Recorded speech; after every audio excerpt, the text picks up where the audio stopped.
గ్రంథాలు తెరుద్దాం. ఈరోజు దేవుడు మనతో ఏం మాట్లాడి ఉన్నాడో. యోహాను సువార్త 7వ అధ్యాయం 48వ వచనాన్ని చదువుకుందాం. John the gospel chapter 7 and verse 48. దానిలో ఈ మాట రాయబడింది, చదవండి. అధికారులలో గాని పరిసయ్యులలో గాని ఎవడైనను ఆయన యందు విశ్వాసముంచెనా. అందరూ ఈ మాట నాతో చెప్పండి. పరిసయ్యులలో ఎవడైనను ఆయన యందు విశ్వాసముంచెనా. ఈరోజు ఈ మాటను కొంచెం ధ్యానం చేద్దాం. బైబిల్ యొక్క బ్యూటీ ఏంటంటే, బైబిల్ యొక్క అద్భుతమైన విషయం ఏంటంటే, you can dive into the word of God to bring forth God's message. దేవుని వాక్యాన్ని మనం ఎంత ఎక్కువగా లోతుగా ధ్యానం చేస్తుంటామో అంత బలమైన మాటలు ప్రభు మనకి ఇస్తూ ఉంటాడు. చూడండి, కొన్నిసార్లు స్త్రీలకు ప్రాముఖ్యంగా అలవాటు ఉంటుంది.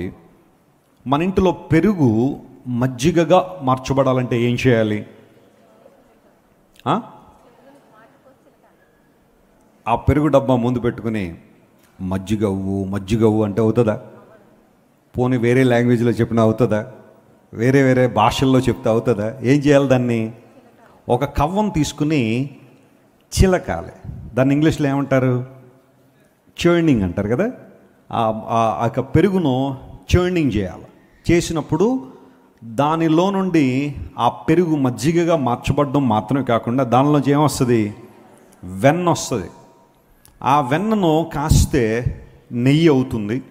ఆ నేతితో లేకపోతే ఆ నెయ్యితో చాలా వంటలు చేసుకుంటున్నాం. ఒక పెరుగు మజ్జిగగా మార్చబడాలంటే చర్నింగ్ చేయాలి, చిలకాలి. దేవుని వాక్యం కూడా అలాంటిదే. నువ్వు దేవుని వాక్యాన్ని పైపైన చదువుకుని వెళ్ళిపోవడం వలన ప్రయోజనం లేదు. కొంతమంది అలవాటుగా మొక్కుబడిగా చదవాలి కాబట్టి అన్నట్టుగా పైపైన చదివేసి వెళ్ళిపోతుంటారు. కానీ బైబిల్ని అలా కాదు. ఒకవేళ ఆఫీస్కి వెళ్ళే ముందో లేదా స్కూల్కి వెళ్ళే ముందో ఉద్యోగాలకి వెళ్ళే ముందో ఏదో కొన్ని మాటలు చదివేసి వెళ్ళిపోండి. కానీ ఆ తర్వాత ఎప్పుడైనా మీకు టైం దొరికినప్పుడు దేవుని వాక్యాన్ని ముందు పెట్టుకుని ధ్యానం చేయండి. Meditate upon God's word. ఆ వాక్యాన్ని ధ్యానం చేస్తూ మన జీవితానికి అప్లై చేసుకోవాల్సిన విషయాలు ఏమైనా ఉంటే వాటిని అప్లై చేసుకుంటూ వాక్య ప్రకారం మనం నడవగలిగితే జీవితంలో ఓటమి అనేది మనకు రాదు, కృంగుదల అని మనకు రాదు. దేవుని వాక్యాన్ని చర్నింగ్ చేయాలి, దేవుని వాక్యాన్ని చిలకాలి. అప్పుడు బలమైన వాక్యాహారాన్ని మనం అనుభవించగలుగుతున్నాం. భక్తుడైన యోహాను యేసు ప్రభు గురించి చాలా అమూల్యమైన విషయాలు రాసుకుంటూ వచ్చారు. సరే, ఇక ఈ నేపథ్యాన్ని కనుక నేను చెప్పాలి అనుకుంటే, యేసు ప్రభు వారు మహాదినమైన అంచెదినమున ప్రజలందరినీ పిలిచారు. మీలో ఎవరైనా దప్పికొని ఉంటే నా దగ్గరికి రండి, నేను మీ దాహాన్ని తీరుస్తాను. నా యందు విశ్వాసం ఉంచువాడు లేఖనం చెప్పినట్లు వాని కడుపులో నుండి జీవ జల నదులు పారతాయని యేసు ప్రభు చెప్పారు. And Jesus had spoken wonderful words in that particular place. ఇప్పుడు ప్రజల్లో ఒక చర్చ ప్రారంభించబడింది. ఇంత అద్భుతమైన మాటలు చెబుతున్నారు అయినా, నా దగ్గరికి రండి, మీ కడుపులో జీవజల నదులు ఊరతాయి అని ప్రభు చెబుతున్నాడు కదా. అసలు ఈయన ఎవరు? Who is Jesus and why did he come to this world? ఈ లోకానికి ఎందుకు వచ్చారు? ఏంటి ఈయనకి ఇంత ప్రామినెన్స్? ఎందుకు ప్రజలందరూ ఈయన వెనకాల వెళ్తున్నారు? ఏంటి సంగతి అని ఆలోచన చేస్తే ప్రజల్లో చిన్న చిన్న భిన్నాభిప్రాయాలు వచ్చాయి. కొంతమంది ఆయన ప్రవక్త అన్నారు, మరి కొంతమంది no he's not a prophet, he's the Christ, he's the Messiah that we're waiting for. మనం దేనికోసం అయితే ఎదురు చూస్తున్నామో, ఎవరి కోసం అయితే కళ్ళల్లో ఒత్తులు పెట్టుకుని చూస్తున్నామో అనేక సంవత్సరాల నుంచి, ప్రవక్తులు చెప్పిన మాటలు ఎవరిలో నెరవేరుతాయని మనం చూసామో, హీఈస్ ద క్రైస్ట్, ఆయనే క్రీస్తు అని మరికొంతమంది అక్కడ చెబుతూ ఉన్నారు. మరికొంతమంది అన్నారు, మేము మీరు చెబుతున్న మాటకు ఏకీవించాలనే ఉంది కానీ, and we certainly know that Jesus came from a place called Galilee. గలిలయలోంచి లేదా నజరేతులోంచి ఏదైనా మంచిది వస్తుందా? శ్రేష్టమైనది ఏదైనా వస్తుందా? And the scripture says Jesus Christ or the Messiah would come from Bethlehem that is in Judea. But why are you saying Jesus came from Nazareth? నజరేతు నుండి వచ్చిన ఈయన క్రీస్తుని ఎలా మీరు చెబుతారు? ఆయన యోదయ నుంచి కదా రావాలి అని కొంతమంది యేసు ప్రభు గురించి మాట్లాడడం ప్రారంభించారు. ఈ విధంగా ఆయన గురించి ప్రజల్లో చిన్న ఆర్గ్యుమెంట్ లేదా భేదం పుట్టిందని బైబిల్లో రాయబడి, ఆ సందర్భంలో ఆయన పట్టుకోవాలని కొంతమంది బంట్రౌతులు, పరిసయ్యులు లేదా ప్రధాన యాజకులు పంపించిన వాళ్ళందరూ కూడా ఆయన దగ్గరికి వచ్చారు. ఈ సిచ్యువేషన్స్ అన్నీ కూడా చూసిన తర్వాత వాళ్ళందరూ మళ్ళీ రిటర్న్ వెళ్ళిపోయారు, వెనక్కి వెళ్ళిపోయారు. ప్రధాన యాజకుల దగ్గరికి వెళ్ళారు. వాళ్ళు అడిగారు, యేసుప్రభుని తీసుకురమ్మన్నాం కదా, పట్టుకోమన్నాం కదా, ఎందుకు పట్టుకోలేదు అని అంటే ఆ బంట్రోతులు చెబుతున్న మాట, ఆ మనుష్యుడు మాట్లాడినట్టుగా ఇంతవరకు ఎవరో మాట్లాడలేదండి. We have seen some speciality in Jesus. We have identified some remarkable things in Jesus. యేసుక్రీస్తు ప్రభు మాట్లాడినట్టుగా ఇప్పటిదాకా ఎవరో మాట్లాడలేదు. ఆయనలో ఒక ప్రత్యేకత మాకు కనబడుతుంది అని వారు సమాధానం చెప్పగానే వెంటనే పరిసయ్యుల కోపం వచ్చి, మీరు కూడా మోసపోయారా? ఆయన మాటలు బట్టి మీరు కూడా బుట్టలో పడిపోయారా, లేదా గుంటలో పడిపోయారా, లేదా మన అధికారులు ఎవరైనా కానీ ఆయనతో చేతులు కలిపేశారా? పరిసయ్యుల్లో కానీ అధికారుల్లో కానీ ఎవరైనా క్రీస్తు ప్రభువుని విశ్వాసం ఉంచారా? అందరూ బట్టి ఆయన పట్టుకోలేకపోతున్నారా అని చెప్పి ఆ పరిసయ్యులు అక్కడున్న బంట్రోతుల మీద కేకలు వేసినట్టుగా లేఖనాల్లో మనం చూసాం. ప్రియులారా, ఆ నేపథ్యం అంతా ఇప్పుడు ఆ పైన వచ్చిన మీకు చెప్పాను. ఆ క్రింద మరికొన్ని విషయాలు జరిగి ఆ తర్వాత ఎవరింటికి వారు వెళ్ళిపోయారని బైబిల్లో రాయబడింది. ఇశ్రాయేలీల్లో ప్రాముఖ్యమైన 3 తెగలు ఉన్నారు. జాగ్రత్తగా గుర్తుపెట్టుకోండి. కులాలు అని నేను చెప్పను, అవి కులాలు అని నేను చెప్పట్లేదు, కానీ there are 3 different sects in Israels. అందులో మొట్టమొదటి వారు ఎవరంటే ఫారిసీస్ అంటారు, పరిసయ్యులు. అందరూ చెప్పండి, వారిని ఏమంటారు? పరిసయ్యులు. సెకండ్ టెంపుల్ డిస్ట్రాయ్ అయిన తర్వాత, లేదా సెకండ్ టెంపుల్ స్టార్ట్ అయిన తర్వాత దాదాపుగా క్రీస్తు పూర్వం 515వ సంవత్సరం నుండి ఈ గ్రూప్ మెల్లమెల్లగా డెవలప్ అవ్వడం ప్రారంభించారు.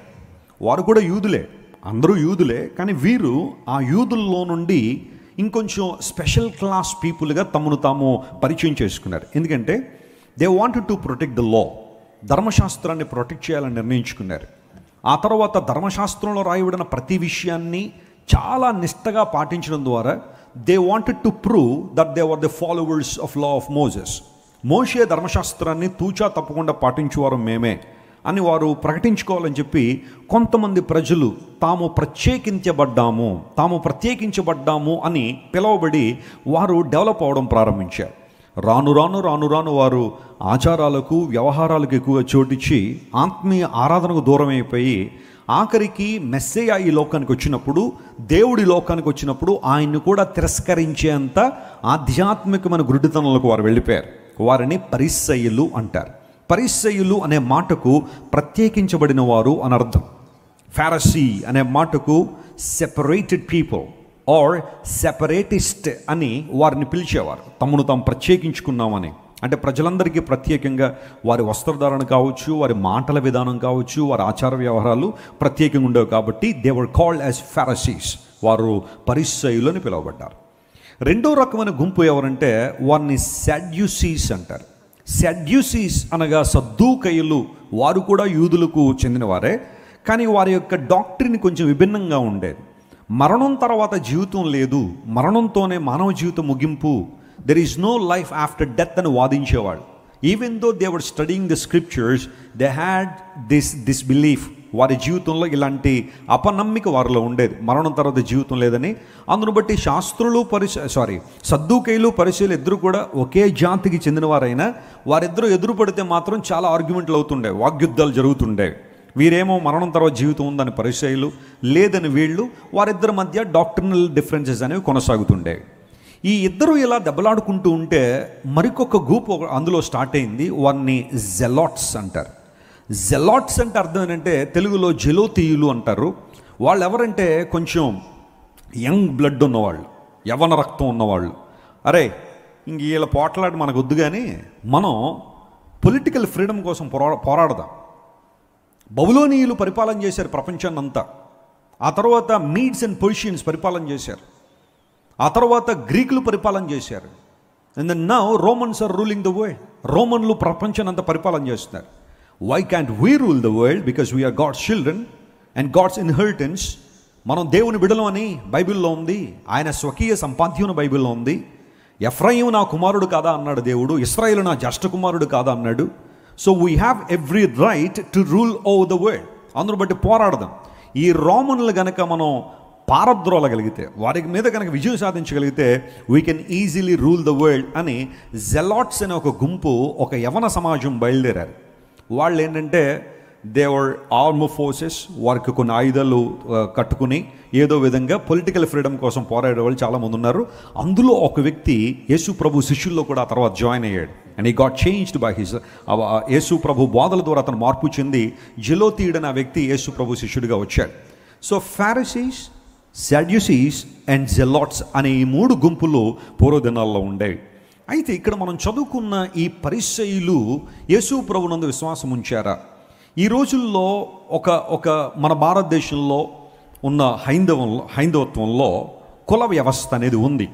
దేవుడు తలకాయలోంచి కొంతమంది వచ్చారు, ఆ తర్వాత భుజాల్లోంచి కొంతమంది వచ్చారు, ఊరువుల్లోంచి కొంతమంది వచ్చారు, అంటే తొడల్లోంచి కొంతమంది వచ్చారు, ఆ తర్వాత పాదాల్లోంచి కొంతమంది వచ్చారు. తలలోంచి వచ్చిన వాళ్ళు బ్రహ్మస్వరూపులు, బ్రాహ్మణులు అని, వారే బ్రహ్మజ్ఞానాన్ని కలిగిన వారని, వారే వేదాలు చదవడానికి కానీ ఈ యొక్క మత సంబంధ పుస్తకాలు చదవడానికి అధికారం కలిగిన వారు అన్నట్టుగా వారు భావించేవారు. భుజాల్లోంచి క్షత్రియులు వచ్చారని, వారు పరిపాలన చేసే ఆ అధికారం కలిగిన వారని, క్షత్రియులందరూ కూడా భుజాల్లోంచి వచ్చారని, ఊరువుల్లోంచి అంటే తొడల్లోంచి వైశ్యులు వచ్చారని, వారి వ్యాపార లావాదేవీలంతా చూసుకుంటారు, వారి చేతుల్లోనే వ్యాపారం ఉండాలని చెప్పి వైశ్యులు ఊరువుల్లోంచి వచ్చారు. ఆ తర్వాత పాదముల్లోంచి శూద్రులు అనబడేవారు వచ్చారు. అంటే ఈ 3 ప్రజలు కాకుండా మిగతా వాళ్ళందరూ కూడా ఆల్మోస్ట్ అందరూ శూద్రులు. అలాంటి వారు వేదాలు చదవడానికి కానీ లేదా రిలీజియస్ టెక్స్ట్లు వారు చదవడానికి అవకాశం లేదు. ఏదైనా పరిస్థితిని బట్టి శూద్రుడు ఎవరైనా కనుక వేదాలు సైతం వింటే వారి చెవుల్లో సీసం పోసేయాలి, ఆ లెడ్ అనేది చెవుల్లో పోసేయాలి. ఎందుకంటే వాళ్ళు వినకూడదు, వీరు చెప్పిందే వినాలి కానీ వారికి వారుగా వారు చదవడం కానీ వినకూడదని ఇలాంటి పరిస్థితులు పూర్వదినాల్లో ఉండేవని అక్కడక్కడ పుస్తకాల్లో మనం చదువుతున్నాం. అయితే పంచములు అనబడేవారు మరికొంతమంది ఉన్నారు. ఈ 4 అవయవాల్లోంచి కాకుండా ఆ కాలి కింద ధూళిలోంచి వచ్చిన వారు పంచములు. వారు అంటరాని వారు, వారిని మనం ముట్టుకోవడానికి వీల్లేదు, వారు అన్టచబుల్స్ కాబట్టి ఊరికి దూరంగా పెట్టాలి, వారికి కొన్ని పనులు మాత్రమే పరిమితం చేయాలి, విద్య వైద్యం ఇలాంటి వారికి అందడానికి వీల్లేదు అని అలాంటి వారిని అణగద్రొక్కిన పరిస్థితుల్లో మనం చూస్తున్నాం. సో పరిసయ్యులు కూడా పూర్వదినాల్లో వారు కూడా అలాగే భావించి, మనం యూదులమైనప్పటికీ కూడా అందులో మరలా ప్రత్యేకించబడ్డాం కాబట్టి నిష్ఠాగరిష్ఠులుగా మనం ఉండాలి అన్నట్టుగా వారు భావిస్తున్నప్పుడు యేసు ప్రభు వారి లోకానికి వచ్చి ఆ బ్యారియర్స్ అన్ని ఆయన తొలగించారు.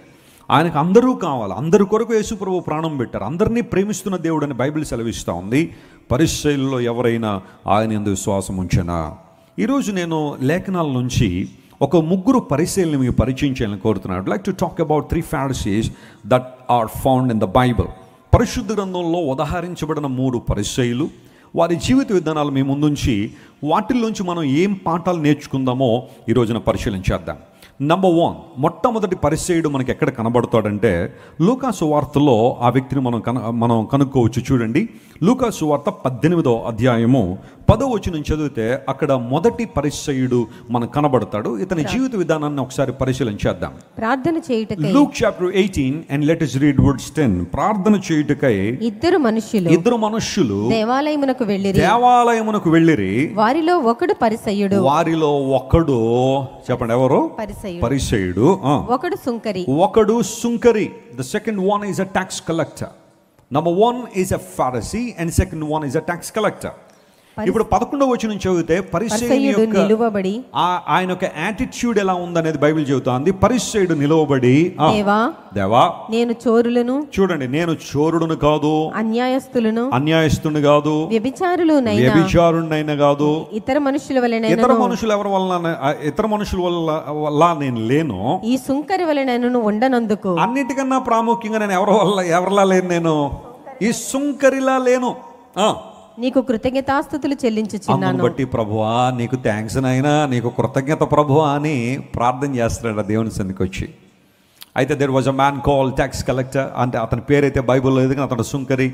అతను కూడా దేవుని సన్నిధికి వచ్చాడు, రొమ్ము కొట్టుకుని వచ్చి. He was beating his breast and looking unto God and said, Lord forgive me, have mercy on me, నా మీద కనికర ప్రభువా, నా పాపిని నన్ను కరుణించని ప్రార్థన చేశాడు. కంక్లూజన్ ఏంటి అంటే దేవుడు ఎవరి ప్రార్థన విన్నాడు?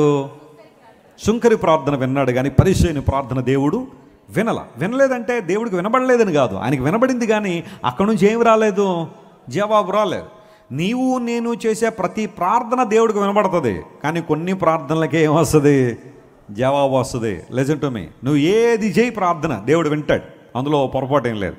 కానీ జవాబులు మాత్రం ఏ ప్రార్థనలకు వస్తాయి? యథార్థంగా ప్రార్థన చేసేవాళ్ళ ప్రార్థనలకే జవాబులు వస్తాయి. ఈ వ్యక్తి యొక్క వ్యవహార శైలి మీరు చూడండి. దేవుని మందిరానికి వచ్చి, దేవాలయం దగ్గరికి వచ్చి నిలవబడి ప్రార్థన చేస్తున్నాడు. ఏమని ప్రార్థన చేశాడంటే, ప్రభువా, నేను చోరుణ్ణి కాదు, అన్యాయస్తుణ్ణి కాదు, వ్యభిచారిని కాదు, ఇతర మనుషుల్లాంటి వాడిని అసలే కాదు. I'm so special, I'm so unique. పరిసయ్యుడు అనే మాటకు తగ్గట్టుగానే, ప్రత్యేకించబడ్డాం అన్నట్టుగానే ఇతడు తన యొక్క అభినందన అంతా కూడా ప్రార్థనలో పెట్టేశాడు. ఆ తర్వాత అంటున్నాడు, నేను నీకు ఏమిస్తున్నాను? దశమ భాగం ఇస్తున్నాను. నేను వారానికి 2 సార్లు ఏముంటున్నాను?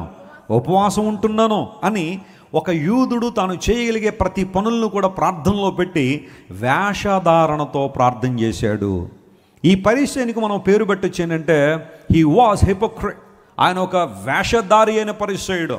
దేవుని సన్నిధికి వచ్చాడు కానీ, దేవాలయానికి రావాలనుకున్నాడు కానీ, వచ్చిన తర్వాత అతని వ్యవహార శైలిలో చాలా తేడా ఉంది. తనకున్న వాటిని బట్టి అతిశయపడుతున్నాడు, తనకున్న వాటిని బట్టి గర్వపడుతున్నాడు, తనకున్న వాటిని బట్టి చాలా సంతోషంగా ఫీల్ అవుతున్నాడు. అందరితో కంపేర్ చేసుకుంటున్నాడు. అక్కడున్న వారందరితో కూడా, వీరికంటే నేను చాలా ప్రత్యేకమైన వాడిని. ఎందుకోసం అంటే, బహుశా ఇక్కడ ఉన్న వాళ్ళందరూ చోరులు, అన్యాసులు, దొంగలు, సుంకర్లు అందరూ వచ్చేస్తున్నారు, నేను అలాంటోని కాదు ప్రభువా, నీకు తెలుసు కదా అని తనకున్న ఆధ్యాత్మిక స్థితిని బట్టి గర్వపడి ఇతరులందరినీ కూడా తగ్గించి చూడాలనే ఆలోచన అతనిలో ఉంది. ఈ రోజుల్లో కూడా బహుశా చాలామంది ఇలాంటి పరిసయ్యుని వల్లనే ప్రార్థన చేసేవాళ్ళు. ఇలాంటి పరిసయ్యుని భక్తి కలిగి ఉన్న వాళ్ళు కొంతమంది ఉన్నారేమో. బైబిల్ వారిని వేషధారులు అని చెప్పింది. చెప్పండి, ఏమని చెప్పింది? వేషధారులు. హిపోక్రసీ అనేది చాలా మందిలో కనబడుతుంది. పైకి ఒకలా లోపల మరొకలా మాట్లాడడం, పైకి ఒకలా లోపల ఒకలా ప్రవర్తించడం అనేది కొంతమంది జీవితంలో కనబడుతూ ఉంటుంది. దేవుడు అన్నాడు, అలాంటి వారి ప్రార్థనలకు జవాబు రాదు. దేవుని సందుకు వస్తాం, ప్రభువా నీవే నా సమస్తం అంటాం, కానీ మందిరం నుంచి బయటికి వెళ్ళిపోయిన తర్వాత డబ్బు మనకి సమస్తం అవుతుందేమో, అదే మనకి సర్వస్వంగా ఫీల్ అవుతూ ఉంటామేమో. ₹1 సంపాదించడానికి ఎన్ని అడ్డదారులైనా తొక్కడానికి ప్రయత్నం చేస్తామేమో. దేవుని సందుకు వస్తాం, ప్రభువా నువ్వే నా స్నేహితుడు అని పాటలు పాడతాం, కానీ బయటికి వెళ్ళిన తర్వాత లోక స్నేహాల్లో పడిపోతూ ఉంటాం. దేవుని సందుకు వచ్చి, ప్రభువా నా సహవాసం నీతోనే అంటాం. బయటికి వెళ్ళిన తర్వాత మన సహవాసం లోక సంబంధ వ్యక్తులతోనో, వ్యర్థమైన మాటలు మాట్లాడేతో సహవాసం చేస్తాం. దేవుని సందుకు వచ్చి, ప్రభువా నా ధనమంతా నువ్వు ఇచ్చిందే, నాకున్నవన్నీ నీవే ప్రభువా అని పాటలు పాడతాం, కానీ బయటికి వెళ్ళిన తర్వాత దేవునికి ఏదైనా ఇవ్వాల్సి వచ్చినప్పుడు, ఆయన పరిచయం ఏదైనా చేయాల్సి వచ్చినప్పుడు, ఒక అవసరత దేవుని సన్నిధిలో ఉంది అని సేవకుడు చెప్పినప్పుడు, నేను కాకపోతే ఎంతమంది లేరంటారు అక్కడ, ప్రతి ఒక్కరూ చేస్తారు కదా, నేను ఒక్కదాన్నే చేయకపోతే ఏంటి, నేను ఒక్కడనే చేయకపోతే ఏంటని కాంప్రమైజ్ అయిపోయి లోకంలో బ్రతుకుతూ ఉంటాం. ఈ వ్యక్తి దేవుని మందిరానికి అయితే వచ్చాడు కానీ తన హృదయం మాత్రం దేవుని ఆలయంగా మార్చుకోలేకపోయాడు. So many times we are coming into the temple of God, we are coming to the church, but we are not becoming the temple of Almighty God. అనేక సందర్భాల్లో మనం దేవుని మందిరానికి అయితే వస్తున్నాం కానీ మన హృదయాన్ని దేవుని ఆలయంగా ఏం చేయలేకపోతున్నాం, మార్చలేకపోతున్నాం. తగ్గించుకుని ప్రార్థన చేసే అనుభవం లేదు. ప్రభువా పాపినైనా నన్ను కరుణించు అని పాప పశ్చాత్తాపంతో ఆ సుంకరి ప్రార్థన చేశాడు. అలాంటి సందర్భంలో ఆ వ్యక్తి దేవుని సన్నిధిలో వచ్చి రొమ్ము కొట్టుకున్నాడట. He was beating his breast and praying unto God. Deva నీ కృప నాకు కావాలి. I would like to depend on your grace. I would like to depend on you, Lord. పరిసయ్యునికి సుంకరికి తేడా ఏంటంటే, పరిసయ్యుడు తన పెర్ఫార్మెన్స్ మీద ఆధారపడ్డాడు, సుంకరి దేవుని కృప మీద ఆధారపడ్డాడు. స్తోత్రం చెప్పండి, హల్లెలూయా. It's all about depending on God's grace. It's not the work that you have done. It's not the good things that you are performing that can save you, that can take you to heaven. పరలోక రాజ్యాన్ని చేర్చేవి నీ పెర్ఫార్మెన్స్లు కాదు, పరలోక రాజ్యాన్ని చేర్చేవి నువ్వు చేసే క్రియలు కాదు, పరలోక రాజ్యాన్ని చేర్చేవి నువ్వు చేసే ధర్మ కార్యాలు, ధార్మిక కార్యాలు, సాంస్కృతిక కార్యక్రమాలు, సేవా కార్యక్రమాలు కాదు నేను పరలోక రాజ్యాన్ని చేర్చే. It's a humbleness, repentance, regeneration. దేవుని సందుకు వచ్చి నువ్వు చేసే ప్రార్థన పశ్చాత్తాపంతో కూడిన ప్రార్థన. ప్రభువా పాపి నైనా నన్ను కరుణించని చేసే ప్రార్థన దేవునికి అంగీకారయోగ్యమైంది. నీ జీవితాన్ని మొదట ఆయనకి ఇవ్వగలిగితే, if you can sense it, I'm a sinner lord, నేను పాపిని ప్రభు అని దేవుని సన్నిధిలో ప్రార్థన చేయగలవా? చాలామంది రోజుల్లో ఆయా న్యూస్ ఛానల్స్లో కావచ్చు లేదా సోషల్ మీడియాలో ఎక్కువగా సర్క్యులేట్ చేస్తున్న విషయాలు ఏంటంటే, క్రైస్తవులు పాపులు కాబట్టి వారికి ఎవరు కావాలి? యేసు ప్రభు కావాలి. మేము పాపులం కాదు కాబట్టి మాకు ఎవరు అక్కర్లేదు, యేసు ప్రభు అక్కర్లేదు అంటున్నారు కొంతమంది. అది నిజమేనంటారా? కేవలం క్రైస్తవులే పాపులా? అందరూ పాపులని బైబిల్ సెలవిస్తుందా? దేవుని దృష్టిలో అందరూ పాపులమే కదా.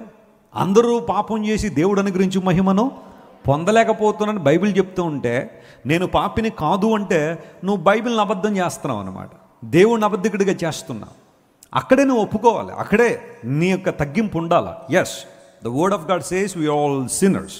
మనందరం పాపులం కాబట్టే దేవుని సన్నిధికి మనం వచ్చాం. దేవుని కృప మనకు కావాలి. మా తాత ప్రతి ఉదయాన్నే లేచి ఇత్తడి చెంబు దగ్గర పెట్టుకుని పట్టుబట్టలు కట్టుకుని జంజం వేసుకుని ఒక శ్లోకాన్ని పాడుతుండేవాడు రోజు. పాపోహం పాపకర్మ పాపాత్మ పాప సంభవ కృపయా దేవ శరణాగత వత్సల త్రాహిమాం యుగే యుగే ఆయా శరణాస్తి తుమేమ శరణం మమ్మ అని ముక్కు మూసుకుని 3 సార్లు మమ్మ మమ్మ మమ్మ అనుకునేవాడు. దాని అర్థం చాలాసార్లు మీకు చెబుతున్నాను, నేను పాపిని, ఓ దేవా నా కర్మలన్నీ పాపమే. ఉదయం లేచిన రాత్రి పడుకునేదాకా నా ఆలోచనలు, నా చూపులు, నా క్రియలు, నా తలంపులు, నా బిహేవియర్ అన్నీ కూడా పాపపు ఇష్టమైనవే. ఈ పాపంలో నేను చచ్చిపోతే పున్నామి నరకంలో పోవాలి. నీవే దేవుడు అయితే ఈ నరకము నుండి, ఈ భయంకర శిక్ష నుండి నన్ను విడిపించు, ఎందుకంటే నువ్వు కృపగల దేవుడు, శరణాగత వత్సలుడు కాబట్టి అని ప్రార్థన చేసేవాడు. మరి ప్రార్థన ఇప్పుడు ప్రార్థనగానే ఉండాలా? దానికి సమాధానం ఏదైనా గమనించాలా, ఆలోచన చేయాలా? యేసుక్రీస్తు ప్రభు ఎందుకు ఈ లోకానికి వచ్చారంటే పాపములో పడి ఉన్న మనిషిని లేవనెత్తాలని, రక్షించాలని యేసు ప్రభు ఈ లోకానికి వచ్చారు. Jesus, the very meaning of Jesus is saviour. ఆయన రక్షించడానికి వచ్చాడని. గ్రీకు భాషలో సాటరర్ అనే పదం ఉపయోగించబడింది. సాటర్ అనగా రక్షకుడు, సాటరియా అనగా రక్షణ, సోజో అనగా రక్షించబడడం. ఈ పదాలన్నీ మనం చూస్తూ ఉంటే వాట్ డస్ ఇట్ మీన్? రక్షణ అనగా శిక్ష నుండి తప్పించబడుట. మనందరి మీద శిక్ష ఉంది, ఇటర్నల్ డామినేషన్, ఇటర్నల్ పనిష్మెంట్ ఉంది. దాని నుండి మనం తప్పించబడాలనే ఈ భక్తి, ఈ ప్రార్థన, ఈ వాక్యం, ఈ సువార్త ద్వారా యేసుక్రీస్తు ప్రభు జీవాన్ని వెలుగులో తీసుకొచ్చారు. కాబట్టి ఎవరైతే యేసు ప్రభుని తమ హృదయాల్లో చేర్చుకున్నారో వారు తమ మతాలు కాదు మార్చుకుంటుంది, తమ కులాలు కాదు మార్చుకుంటుంది, తమ యొక్క జాతిని కాదు మార్చుకుంటుంది. వారి హృదయం మార్పు చెందడం ద్వారా పాపభూయిష్టమైన జీవితంలోనికి పరిశుద్ధుడైన ప్రభు రావడం ద్వారా ఆ జీవితాలు పావనపరచబడుతున్నాయి, ఆ జీవితాలు సంతోషంతో నింపబడుతున్నాయి. ఏ భేదం లేదు, అందరూ పాపం చేశారు. We need to admit that fact when we come to the house of God. The more you come close to God, you will understand how great your sin is. దేవునికి ఎంత దగ్గరగా మనం వస్తుంటామో మన పాప భారం ఎంత భయంకరమైందో మనకు అర్థం ఉంది. దాన్ని విడుదల చేసేవాడు కేవలం మన ప్రభు అని యేసయ్య మాత్రమే. హల్లెలూయా. సుంకరి ప్రార్థన చేశాడు, ప్రభువా పాపిని నన్ను కరుణించు ప్రభు అని ప్రార్థన చేశాడు. స్ట్రైట్ అవే పరలోకం నుండి అతని ప్రార్థన అంగీకరింపబడింది. పరిసయ్యుడు చాలా మంచి వొకాబులరీ వాడాడు, మంచి పదాలు ఉపయోగించాడు, తన ట్రాక్ రికార్డ్ అంతా చెప్పుకున్నాడు, తను ఎలాంటి వాడినో చెప్పేశాడు, ఎలాంటి వాడిని కాదో చెప్పేసుకున్నాడు. కొంతమంది ఇలాంటి ప్రార్థన చేసేవాళ్ళు ఉంటారు చూసారా, వాళ్ళ రికార్డ్ అంతా ఎందులోకి వచ్చేస్తూ ఉంటుంది? ప్రార్థనలోనే. ప్రభువా నేను ఎలాంటి వాడినో తెలిసిన ఆయన కదా, ప్రభువా నేను ఎలాంటిదాన్నో తెలుసు కదా. భర్త ఒక్క మాట అన్నాడు అనుకోండి, కొంతమంది స్త్రీలు వెంటనే భర్త ముందు మోకాళ్ళు వేసేసి, ప్రభువా నేను చిన్నప్పుడు నుండి ఎలా నిన్ను సేవించానో నీకు తెలియదా నాయన, యవన కాలంలో ఎలా నీ కొరకు చేశానో తెలియదు, ఇప్పుడు ఈ దుష్టుడు దుర్మార్గుడు, ఎవరో దుష్టుడు దుర్మార్గుడు భర్త అనమాట, ఎలా నిందిస్తున్నాడో ప్రభువా నీ దాసురాల్ని, నువ్వు దాసురాలు సీరియల్ చూసేస్తున్నావు, నువ్వు ఒకటి తర్వాత సీరియల్ చూసేసి భర్త మాట్లాడగానే మోకాళ్ళు వేసి దాసురాల్ని ప్రభు అన్నాను. చాలామంది ఇలాంటి ప్రార్థనలు తమకున్న మంచి అంతా కూడా ప్రార్థనలో చెప్పేసుకునేలాగా. ప్రే ఎర్నెస్ట్లీ, ప్రే జెన్యూన్లీ. దేవుని సన్నిధిలో యథార్థంగా ప్రార్థించే. బైబిల్ సెలవిస్తూ ఉంది, యథార్థవంతుల ప్రార్థన ఆయనకు ఆనందకరం అని. అలాంటి అనుభవంలోకి వద్దామా? ఈ పరిసయ్యుడు వేషధారణతో నింపబడిన పరిసయ్యుడు. అనేక సందర్భాల్లో యేసు ప్రభు చెప్పాడు, మీరు సున్నం కొట్టిన సమాధుల్లాగా ఉన్నారు. సున్నం కొట్టిన సమాధులు చూడడానికి చాలా బాగుంటాయి, కానీ లోపల త్రవ్వి చూస్తే దుర్వాసన, భయంకరమైన అనుభవాలు. కొంతమంది క్రైస్తవ జీవితాలు కూడా బహుశా అలాగే ఉన్నాయేమో. పైకి చూడడానికి చాలా చక్కగా అనిపించచ్చేమో, కానీ లోపల హృదయ స్థితి సమాధుల కన్నా దౌర్జన్యంగా, సమాధుల కన్నా అధ్వానంగా ఉన్నాయేమో ఆలోచన చేయాలి. అయితే శంకరు వల్లే మనం తగ్గించుకుని, ప్రభువా నీవు తప్ప నాకెవరు లేరయ్యా, నీవైనా ఆధారం, నీవైనా ఆశ్రయం, నా పాపమును నన్ను విడుదల చేసేవాడు నీవయ్యా అని దేవుని దగ్గరికి ఎవరైతే వస్తారో వారి జీవితాల్లో అద్భుతాలు జరుగుతాయి. స్తోత్రం చెప్దాం. హల్లెలూయా. యేసుక్రీస్తు ప్రభు రక్షకుడు అనే విషయం నువ్వు అర్థం చేసుకుంటే, ఆయన నీ కోసం నా కోసం శిలువలో మరణించాడని, మన స్థానాన్ని కోరుకున్నాడని, మనకు బదులుగా తన ప్రాణం అర్పించి తన రక్తాన్ని కార్చి మనందరికీ రక్షణ ఉచితంగా యేసు ప్రభు ఇచ్చారనే విషయం గుర్తించగలిగితే మనం రక్షణ పొందుతాం. నువ్వు రక్షణ పొందడానికి ఎక్కడెక్కడో పరిగెత్తాల్సిన అవసరం లేదు, ఏవేవో చేయాల్సిన అవసరం లేదు. ఉన్న పాటున ఉన్న చోటున క్రీస్తు ప్రభుని హృదయంలో చేర్చుకోగలిగితే గొప్ప కార్యాలు నీ జీవితంలో జరుగుతాయి. జాన్ న్యూటన్ అనబడే దేవుని సేవకుడు బహుశా మీలో చాలామంది తెలిసిన అనుకుంటున్నాను. క్రైస్తవ చరిత్రలో చక్కని పాటలు రాసిన వాళ్ళు చాలామంది ఉన్నారు. నేను ఆ సందర్భాల్లో ఆ పాటలన్నీ కూడా చదువుతూ ఉంటాను, లేదట కొన్ని రాగాలు వస్తే పాడతాను, రాకపోతే చదువుతూ ఉంటాను. ఆయన ఒక పాట రాశాడు, జాన్ న్యూటన్ అనే దేవుని సేవకుడు. Amazing grace, how sweet the sound that saved a wretch like me.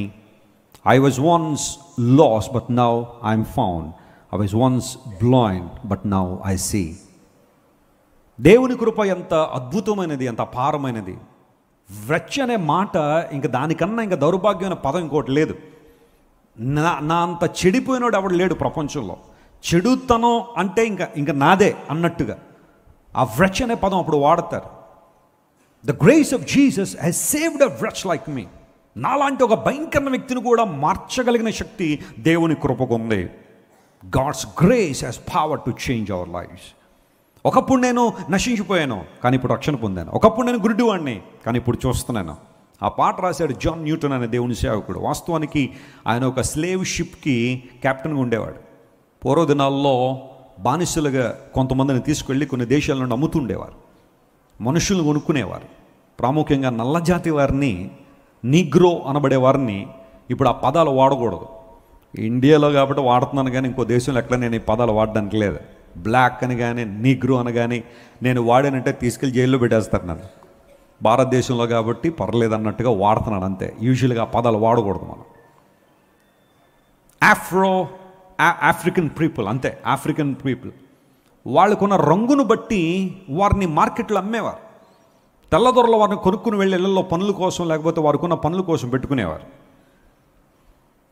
ఇప్పుడు ఏం చేసేవారంటే కొంతమందిని బానిసలుగా పట్టుకుని వాళ్ళందరినీ కూడా ఓడల్లో ఎక్కించి అట్లాంటా ట్రేడ్ సెంటర్కి తీసుకెళ్ళేవారు.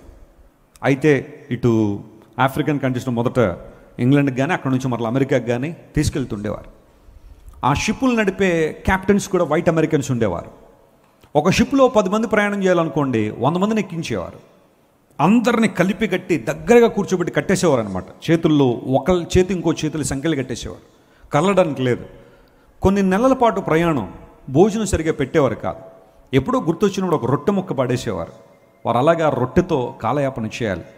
ఇంక నేను కొన్ని విషయాలు చెప్తే మీకు మధ్యాహ్నం భోజనం కూడా చేయాలనిపించదు. అలాంటి దౌర్భాగ్యమైన పరిస్థితులు ఓడల్లో ఉండే. ఈ క్యాప్టెన్స్ ఏం చేసేవారంటే వాళ్ళందరినీ కూడా ప్రతిరోజు ఇబ్బంది పెడుతూ ఉండేవారు.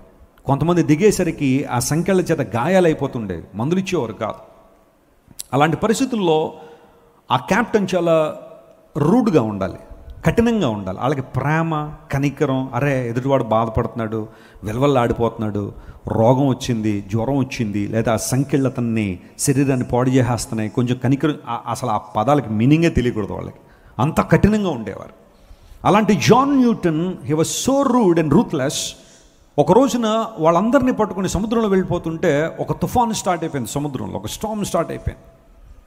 సముద్రాల్లో కొన్నిసార్లు అన్ఎక్స్పెక్టెడ్ టర్బులెన్సెస్ వస్తూ ఉంటాయి, లేదా స్టార్మ్స్ వస్తూ ఉంటాయి. ఊహించలేని విధానంలో ఆ పడవ చిక్కుపోయింది. ఇంక అందరూ చచ్చిపోతారన్న భావన వచ్చేసింది. ఆ టైంలో జాన్ న్యూటన్ చాలా కలవరపడ్డాడు. ఇప్పుడు నేను చచ్చిపోతే ఎక్కడికి వెళ్ళాలి అని ఆలోచించేయడం ప్రారంభించాడు. ఇంతవరకు ఇంతమందిని బాధించాను, వేధించాను, చాలామందిని ఇబ్బంది పెట్టాను. ఈరోజు నేను చచ్చిపోతే ఈ తుఫాన్లో ఇరుక్కుని ఈ సముద్రంలో మునిగి చచ్చిపోతే నేను ఎక్కడికి వెళ్ళాలి ఆలోచన చేశాడు. ఆ ఆలోచన తన దేవుని వైపు నడిపించింది. ప్రభు సన్నిధిలో మోకాళ్ళను తన జీవితాన్ని ప్రభుకు అప్పగించాడు. Lord, I need your mercy, I need your grace, I want to receive your compassion, save me lord, నన్ను రక్షించు ప్రభువా అని ప్రార్థన చేశాడు. దేవుని మహాకృపను బట్టి ఆ తుఫాన్ ఆగడం, ఆ ఓడ జాగ్రత్తగా వారు అనుకున్న ఒడ్డుకు చేరిపోవడం. ఒడ్డుకు చేరగానే జాన్ న్యూటన్ తనకున్న ఉద్యోగాన్ని వదిలిపెట్టేసి ఈ రోజున నేను దేవుని సేవ చేస్తాను అనుకున్నాడు. స్తోత్రం చెప్పండి, హల్లెలూయా. అద్భుతమైన దైవజనుడిగా అనేక సంవత్సరాలు సేవ చేసి చక్కని పాటలు రాశాడు. అందులో ఒక పాట, amazing grace, how sweet the sound. దేవుని కృప పదాన్ని వింటుంటేనే ఎంత అద్భుతమైన ఆ దేవుని యొక్క స్పర్శ, ఆయన కనికరం. ఒక చెడిపోయిన వ్యక్తిని, ఒక పనికిమాలిన వ్యక్తిని, దౌర్భాగ్యం నన్ను రక్షించిన కృప యేసయ్య కృప. When you humble yourself and bow down before God and ask Him, Lord, forgive me, cleanse my past, wash my life అని కనుక నువ్వు దేవుని అడగగలిగితే గాడ్ మేక్స్ యూ న్యూ. దేవుడు నిన్ను నన్ను ఒక నూతన వ్యక్తులుగా మార్చి తన మహిమ కొరకు ఏం చేస్తాడు ఆయన వాడుకోడు. The first Pharisee in the Bible, he was an hypocrite. అతను ఒక వేషధారి అయిన పరిసయ్యుడు అని బైబిల్ సెలవిచ్చింది. రెండో వ్యక్తిని మీకు పరిచయం చేస్తాను చూడండి. Let's come to John chapter 3. Yohanu సువార్త 3వ అధ్యాయం 1వ వచనాన్ని చదువుకుందాం. John the Gospel chapter 3 and let us read verse 1. యూదుల అధికారి అయిన నికోదేము అనే పరిసయ్యుడు ఒకడుండెను. అతడు రాత్రి యందు. చాలండి, ఈయన పేరు అందరూ చెప్పండి ఒకసారి. నికోదేము అని చెప్పండి. నికోదేమస్ అనబడే ఒక పరిసయ్యుడు అక్కడున్నాడు. యూదుల అధికారి అని బైబిల్లో ఉంది. He was a leader of Jewish community and his name was Nicodemus. నికోదేము అనే మాటకు అర్థం ఏంటంటే victory or victorious among his people. తన ప్రజల మధ్యలో జయం పొందినవాడు, విజయాన్ని పొందినవాడని అర్థం. చెప్పండి, ప్రతి పేరుకి చెప్పండి ఏముంటుందో మంచి అర్థం ఉంటుంది. నేను అప్పుడప్పుడు కొంతమందిని మాట్లాడుతున్నప్పుడు నీ పేరేంటి బాబు అంటే ఏదో చెప్తారు, దానికి అర్థం తెలుసా అంటే కొంతమంది తెలుసు అంటారు, కొంతమంది తెలియదు అంటారు. ఒక కనీస బాధ్యత, నీ పేరుకి నీకు అర్థం తెలుసా? ఒకవేళ తెలియకపోతే తెలుసుకోండి. ఎవరైనా అడిగారు అనుకో సడన్గా, రేపొద్దునే ఐఏఎస్ ఇంటర్వ్యూకి వెళ్తారు మీరు, లేకపోతే గ్రూప్ 1 ఏదైనా ఇంటర్వ్యూ ఉంటే వెళ్ళినప్పుడు నీ పేరుకి అర్థం ఏంటి అని తెలిస్తే ఇంకా ఎక్స్ప్లోర్ చేస్తున్నానండి అన్నావు అనుకో ఇబ్బంది అవుతుంది. నీ పేరుకి అర్థం ఏంటి అనేది తెలుసుకోవాలి. నికోదేము అనే మాటకు victorious, victory among his people, తన ప్రజల మధ్య విజయం కలిగిన వాడని అర్థం. And certainly he became victorious among his people by coming to Christ. క్రీస్తు ప్రభు దగ్గరికి రావడమే అసలు శిశులైన విజయం. స్తోత్రం చెప్పండి, హల్లెలూయా. ఈ ప్రపంచంలో విజయం అంటే నిర్వచనం ఏంటి? ఒక వరల్డ్ కప్ సాధించడమో, ఒలింపిక్స్లో గోల్డ్ మెడల్ సాధించడమో, గిన్నిస్ వరల్డ్ రికార్డులో పేరు సంపాదించడమో, లేదా అది తప్పితే లెమ్కా బుక్ ఆఫ్ రికార్డ్స్లో పేరు సంపాదించడమో అది విజయం అనుకుంటారు చాలామంది. But apart from that, accepting Christ and coming to Christ is a wonderful thing that determines your victory. నీకు విజయం ఎక్కడుంది అంటే క్రీస్తు ప్రభు దగ్గరికి రావడంతోనే. యేసు ప్రభు వారు ఆయన పరిచర్యలోకి వచ్చారు. అప్పటికే అద్భుతంగా అనేక మందికి ఆయన మేలు చేస్తుంటే నికోదేమస్ అనబడే ఈ జూయిష్ కమ్యూనిటీ లీడర్ ఒక ఆయన ఒక పరిసయ్యుడు, తను ప్రత్యేకంగా ఎంచుకుని మేము చాలా స్పెషల్, మేము చాలా యునిక్ అని భావించుకునే వ్యక్తి. He wanted to meet Jesus. ప్రభువుని కలుసుకోవాలనుకున్నాడు. ఆ 2వ వచనం మీరు ఇంటికి వెళ్ళిందని చదివితే, రాత్రి వేళ ఆ వ్యక్తి ఎక్కడికి వచ్చాడట? యేసు దగ్గరికి వచ్చాడు. ఎందుకు పగటి వేళ ఎందుకు రాలేదు? పగలు వస్తే ప్రాబ్లం ఏంటి నికోదేము నీకు అంటే, బహుశా ఏమై ఉండొచ్చు అంటే, నెంబర్ 1 జాగ్రత్తగా గమనించండి, to avoid unnecessary problems he wanted to meet Jesus at night. ఎందుకోసం అంటే పరిసయ్యులలో ఏ ఒక్కరికి కూడా యేసు ప్రభు అంటే ఇష్టం లేదు. యేసుక్రీస్తు ప్రభుని దేవుని కుమారుడని, దేవుడని నమ్మట్లేదు వాళ్ళు. ఆ కారణాన్ని బట్టి ఒకవేళ నికోదేము గనక అందరి ముందు కూడా యేసు ప్రభువును కలిసి ఉంటే నికోదేముకి బహుశా ఏదన్నా ఇబ్బందులు వస్తాయేమో, ప్రతికూలతలు వస్తాయేమో అని అనుకున్నాడో ఏంటో, రాత్రి వేళ యేసు ప్రభువును కలిశాడు. ఇంకొక బైబిల్ పండితుడు ఏమంటాడంటే, పగటి వేళ యేసు ప్రభువు కూడా చాలా బిజీగా ఉండేవారు, అనేక ప్రాంతాలు వెళ్ళి సువార్త ప్రకటించడం, అద్భుతాలు చేయడం. Evening time perhaps Nicodemus wanted to have more time with the Lord. That's the reason he would have gone to Jesus in the night. దేవుని దగ్గరికి ఎందుకు వెళ్ళాడు ఆ రాత్రి వేళంటే, కొంచెం ఎక్కువ సమయం ప్రభుతో గడపాలని, కొంచెం ఎక్కువసేపు ఆయనతో మాట్లాడనే ఆలోచన కలిగి యేసు ప్రభు దగ్గరికి రాత్రి వేళ వచ్చాడు. ఏదేమైనప్పటికీ కూడా రాత్రి వచ్చాడా పగలొచ్చాడా అనే ప్రశ్న కాదు, కానీ his intention was so good to meet up Jesus. యేసు ప్రభువును కలవడంలో అతనుకున్న ఉద్దేశం చాలా మంచిదే. ప్రభు దగ్గరికి చూసి రాగానే ఏమన్నాడు తెలుసా? యేసు ప్రభువా, దేవుడు గనక ఒక వ్యక్తికి తోడై ఉండకపోతే నువ్వు చేస్తున్న అద్భుతాలు ఆయన చేయలేడన్నాడు. That was the greatest compliment Jesus would have received. యేసు ప్రభు పొందుకున్న అనేకమైన అభినందనల్లో అది చాలా గొప్ప అభినందన. ఒక జూయిష్ లీడర్, ఒక ఫారిసీ ప్రభు దగ్గరికి వచ్చి అంటున్నాడు, నీకు దేవుడు తోడే ఉండకపోతే ఇలాంటి అద్భుతాలు నువ్వు చేయలేవనగానే, ఈ ప్రస్తుత దినాల్లో ఉన్న వాళ్ళైతే ఏమైనా ఉండేవారు? బాబా మైక్ ఇవ్వండి ఆయన నికోదేము గారికి, బాబు కెమెరా ఏది పెట్టండి, త్వరగా రికార్డ్ చేయండి, రేపు ఆదివారం వేయండి స్క్రీన్ మీద. ఎంత బాగా చెప్తున్నాడు మన గురించి, ఇలాంటి వాళ్ళు మనకు కావాలి అన్నాడు యేసయ్య? అలా అనలా. స్ట్రైట్ అవే. నీవు చేసే కార్యాలు దేవుడు నీకు తోడే ఉండకపోతే ఎవరు చేయలేరని చెప్పగానే యేసు ప్రభు నికోదేముని చూసి ఏమన్నాడు తెలుసా? ఒకడు క్రొత్తగా జన్మిస్తేనే కానీ వాడు దేవుని రాజ్యాన్ని. అసలు ఆయన అన్న మాట ఏంటి? ప్రభువా నువ్వు చెబుతున్న ఆన్సర్ ఏంటి? నాకేం అర్థం కావట్లే ఇది అని కనుకంటే, యేసు ప్రభువుకి ఎవరితో ఎలా మాట్లాడాలో తెలుసు. హల్లెలూయా.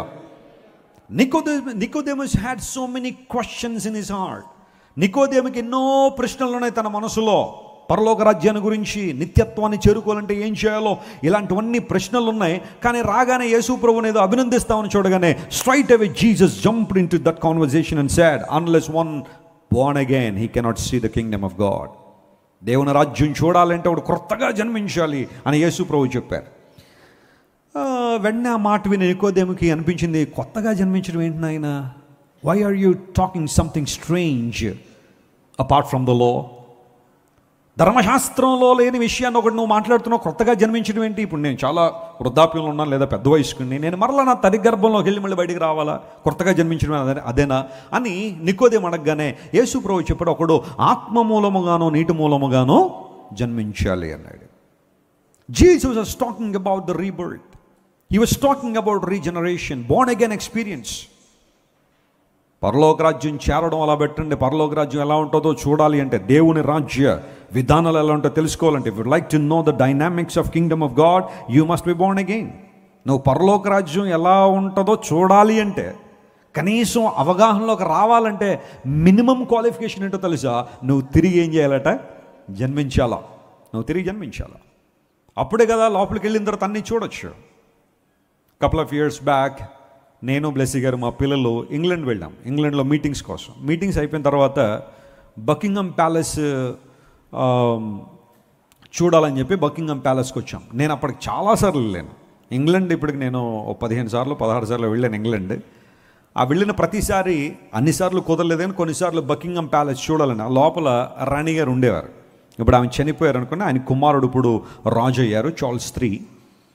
ఆమె ఎలిజబెత్ గారు ఉన్న కాలంలో ఆమె రాణి గారు లోపల ఉండేవారు. నాకు ఆశ ఏంటంటే ఆ ప్యాలెస్ ఎలా ఉంటుందో చూడాలని, ఆ రాజుగారి విధానాలు ఎలా ఉంటాయో, ఆ లోపల ఇల్లు ఎలా ఉంటుందో చూడాలని చాలా పట్టుదల, నాకు చాలా ఆశ. విండ్సర్ క్యాజిల్ అని ఒక ప్లేస్ ఉంటుంది, అక్కడ ఒకసారి వెళ్ళాను. కానీ కొన్ని రూమ్స్ మాత్రమే చూపించారు, మొత్తం చూపించలేదు.